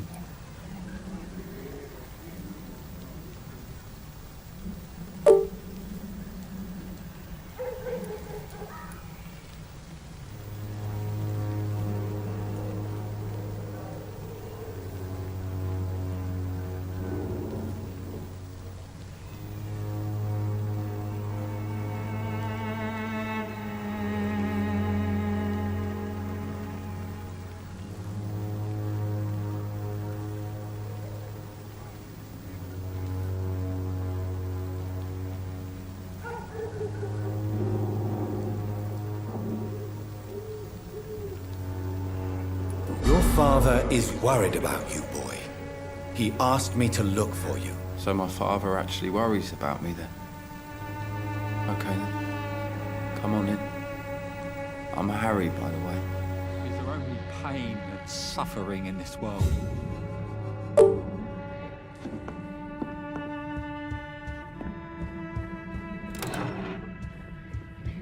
Even my dreams are soaked with gloom.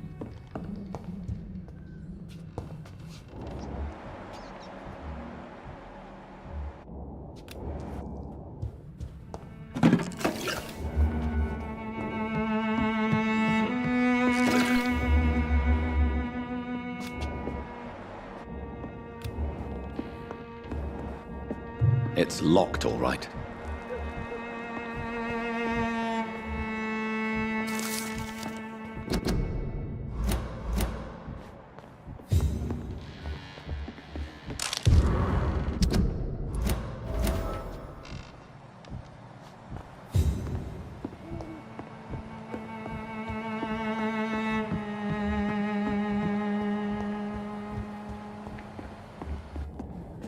So, may I ask you a few questions? I'm not bothered. What could be worse? Do you need any medical help, young man? Yes, I do. I feel so tired. I don't know if it's the epidemic, but everything seems so hard. You'll feel better with this. But you need to get a grip, young man. Medication alone won't cure melancholia. I'm not sure I'm happy with the idea of living long in a world like this. But I thank you for your concern, sir. How do you feel? I'm fine. I mean, it's not easy every day, but I'm fine. I'm just tired of being sick all the time. If only I could be tough like... well, you know. Speaking of which, what can you tell me about your father? My father is an idiot who makes idiot things. That's all I have to say. Forgive my bluntness, young man, but you don't seem happy living in Whitechapel. Why should I? I never wanted to come here in the first place. It was my father's decision. And look around you. Does this look like a nice place to live?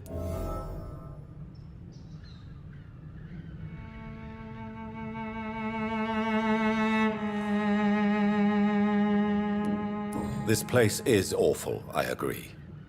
But does that not mean your situation can only improve? That's exactly what my father says. Harry, you should be grateful for what you've got. I wasn't even consulted when we moved here. If life here is so terrible for you, why don't you just leave this place? Have you ever spoken to your father about it? I don't go outside. It terrifies me so. I went outside once without my father noticing and I saw terrible things. Bloody and frightening things. So that's why you stay at home all day? For fear of the epidemic? I'm not afraid of disease or death, Dr. Reed. It's the living I'm afraid of.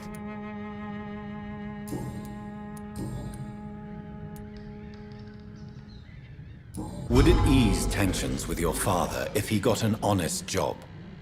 Because he tried, you know. I can't say. I'd be glad if he dropped his thuggish activities, but I'm not sure it would be enough. Why is that? Sometimes I suspect it's me, Dr. Reed. Or it's this life. It's like I can't find my place.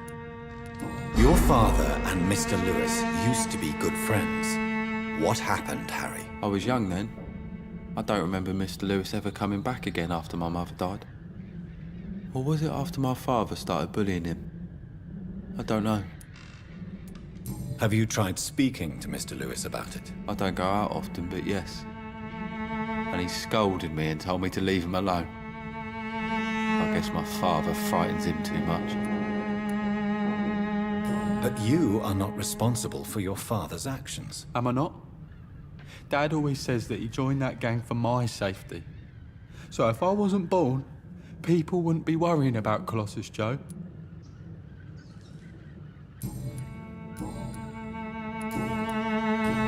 Goodbye, young man. Take care of yourself.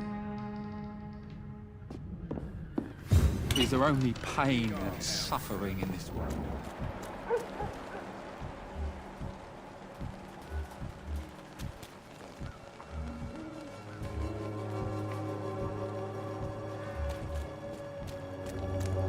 You're late. Where's my money? You again? Why do you keep on working for the gang, Joe? You know it doesn't suit you. It's true, I hate this job. And I know I made some bad choices, but I'm a wet boot boy now, and people won't forget it. You could leave tomorrow. Start another life in another town. That's easy for you to say, Doctor. We are poor. My son's weak, and there's no way he'll endure another disappointment. Harry doesn't seem happy living in Whitechapel. Why did you make him come here? I've always put my son's interests above everything else, whatever he may think. Our house is small but affordable. The walls are thin, but the door is solid. You really love your son, don't you, Mr. Peterson? He's my pride and joy. Even if he hates me for the choices I make and pushes me buttons more than he should. Do you have any regrets? Only one. Not to have my beloved wife by my side. She died when Harry was little. My sweet Jane. She gave the boy confidence. Since the criminal nature of your job means you could be arrested, are you not afraid of what would happen to your boy if you were? No one will ever take my son away from me. If that ever occurred, I'd hunt the bastard down and rip off his head with my bare hands. Goodbye, Mr. P.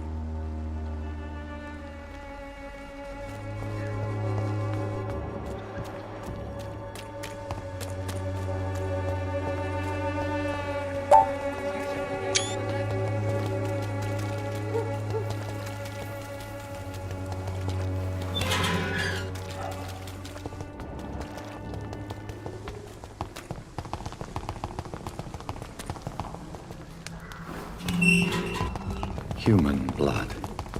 Whoever left these marks.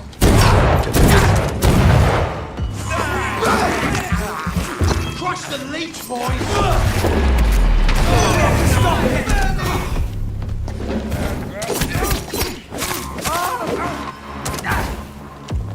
That's a light fired! Die!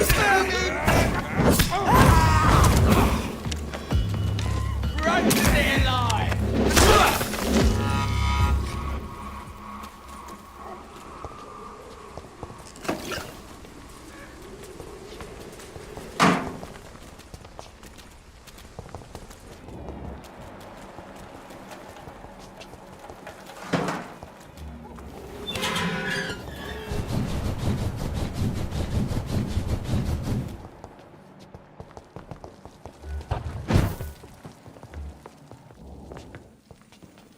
The flower's dying. It needs water.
I would ask you to avert your eyes, sir.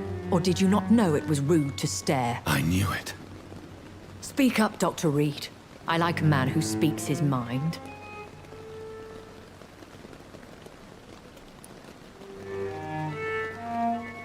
What prevails in the end, I wonder?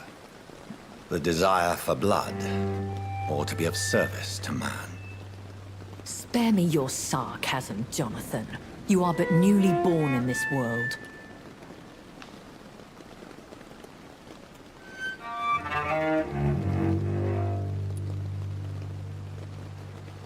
We are vampires. We live by leeching the blood from weaker prey. We are Darwin's next chapter, his cynical and perhaps ultimate expression. The situation is somewhat awkward nonetheless. I have not been observed sustaining myself for many decades. I have to say I'm a trifle embarrassed. Anyway, I have concluded my inquiries concerning your blackmailer. I see. Please excuse my agitated state. Under normal circumstances, I wouldn't let anyone see me in this condition. The case is closed, your ladyship. The person who took advantage of you has, shall we say, seen the error of her ways. So who was it? My lady. The blackmailer was dealt with using the utmost discretion. The culprit's identity is of no relevance. Thank you, Jonathan. That is exactly what I needed from you.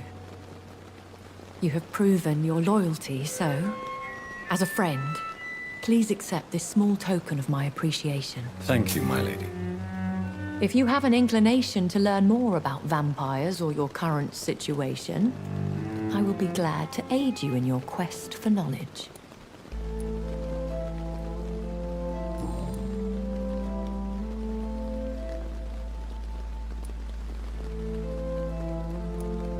Why does Dr. Swansea allow you to feed on the patients of the hospital? Dr. Swansea is a good and compassionate man. He is trying to find a solution for our hunger. Until that happens, he is clever enough to understand that I only feed upon the dying. What do you know about this Brotherhood of St. Paul's Stole? The Brotherhood is well known amongst London Vampire Society. As long as our kind is discreet, and as long as they do not interfere, we have come to a mutual understanding. And no one suspected you of the murders? As you well know, suspicion has recently fallen on me of killing for pleasure. But you have my word, Jonathan. I take no pleasure in taking a life.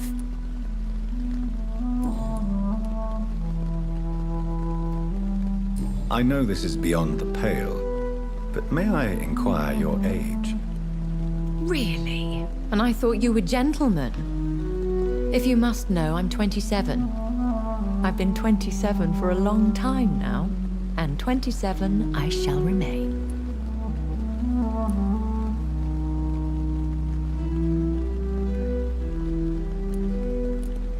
Very well, but I believe there is more to this than you are saying. A lady has to have some secrets. And who bestowed upon you this eternal youth? My maker. He left this isle a long time ago.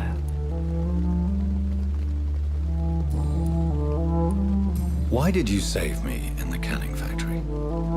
I could hardly stand by and watch such a promising young blood as yourself be torn to shreds by some gutter scowl.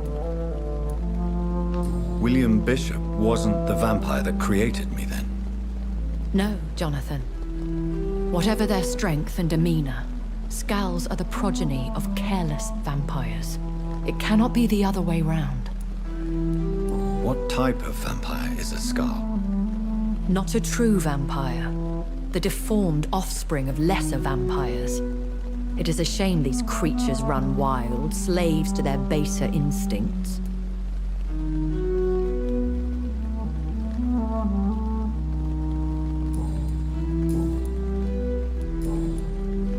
I don't understand. Why was I created and then left for dead? That is a question only the one who made you can answer. It's not normal practice. I doubt even if you find him, he will answer you, considering how cruelly he treated you.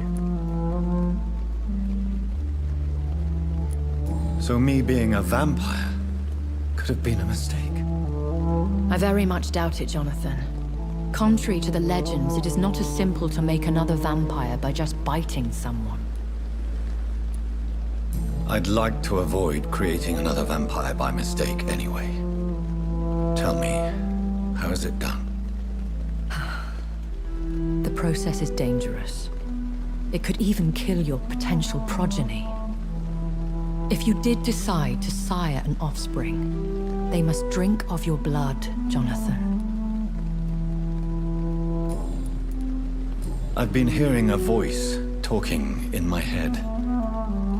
Is this some kind of insanity? It feels like the voice of the vampire that created me. Hush. Tell no one this. It would be unwise to talk of such things amongst British immortals. Speak no more of your maker. How could this cause offense? Only the powerful immortals can mentally call to their progeny. No vampire or hunter will sleep easy, knowing that an unidentified elder is stalking the streets of London. Excuse my forwardness, but are you my maker? Me? Goodness, no. Only a foolish immortal would create a progeny without taking precaution, and I'm no fool. A vampire? Is that what I am? What we are? Such a crude word, defined by penny dreadfuls and drunken hacks. No. You are now an Ekon, and that you shall remain. Are you an Ekon too? Yes, I am. We are the closest thing to what man refers to as vampires. Forget what you think you know about us. So we are Ekons. How can I identify us amongst other vampires? How to put it? All Ekon are vampires. But all vampires are not Ekon. We are but a branch of the immortal tree.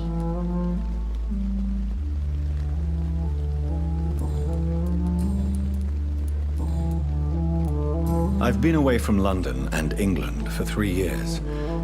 This isn't the city I remember. Things have gone from bad to worse here, Jonathan. I've lived in this city for a long time, and I've never seen it like this. The Spanish flu has hit London that bad. Yes, but it's not just that. I've heard things. Things I've not heard for a very, very long time. There are whispers in the shadows. Something far worse than the Spanish flu is here in the city. What is it you fear? Fear has long since flown this form. But there is something malevolent circling us. I feel fear is merely waiting in the wings. When I awoke, changed, I was chased and attacked by vampire hunters. Prepared and well-trained.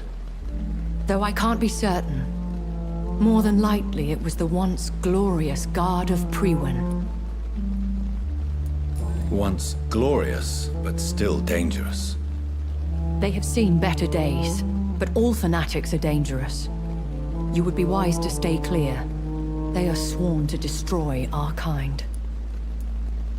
You make them sound like some sort of cult. More a society, and like all the best ones, a secret society. I thought them almost gone, but it seemed they have been recruiting. Are there many vampires here in London? Immortals are of a rare breed, and we often tend to hide. But you may occasionally meet some of us at night. Do you know any of them? Have you an idea of the identity of the vampire who attacked me? You mean your maker? No, Jonathan, I have no clue. But I fear he or she is as careless as cruel. To let you discover your new condition by yourself. What do you mean? Every now and then, you may discover an immortal in the deep of the night. But we are a rare and reclusive breed. Our progeny is almost never accidental. Will they all be as affable as you, my lady? I do not see why not. But remember, even the shark smiles before he bites. That sounds like a lesson from experience. Vampire politics are as intricate and sometimes tedious as a game of chess in a gentleman's club. I've learned from experience it is best to decline to play. I bid you farewell. For now, my lady. I must quickly analyze the blood I took from Nurse Crane's patient.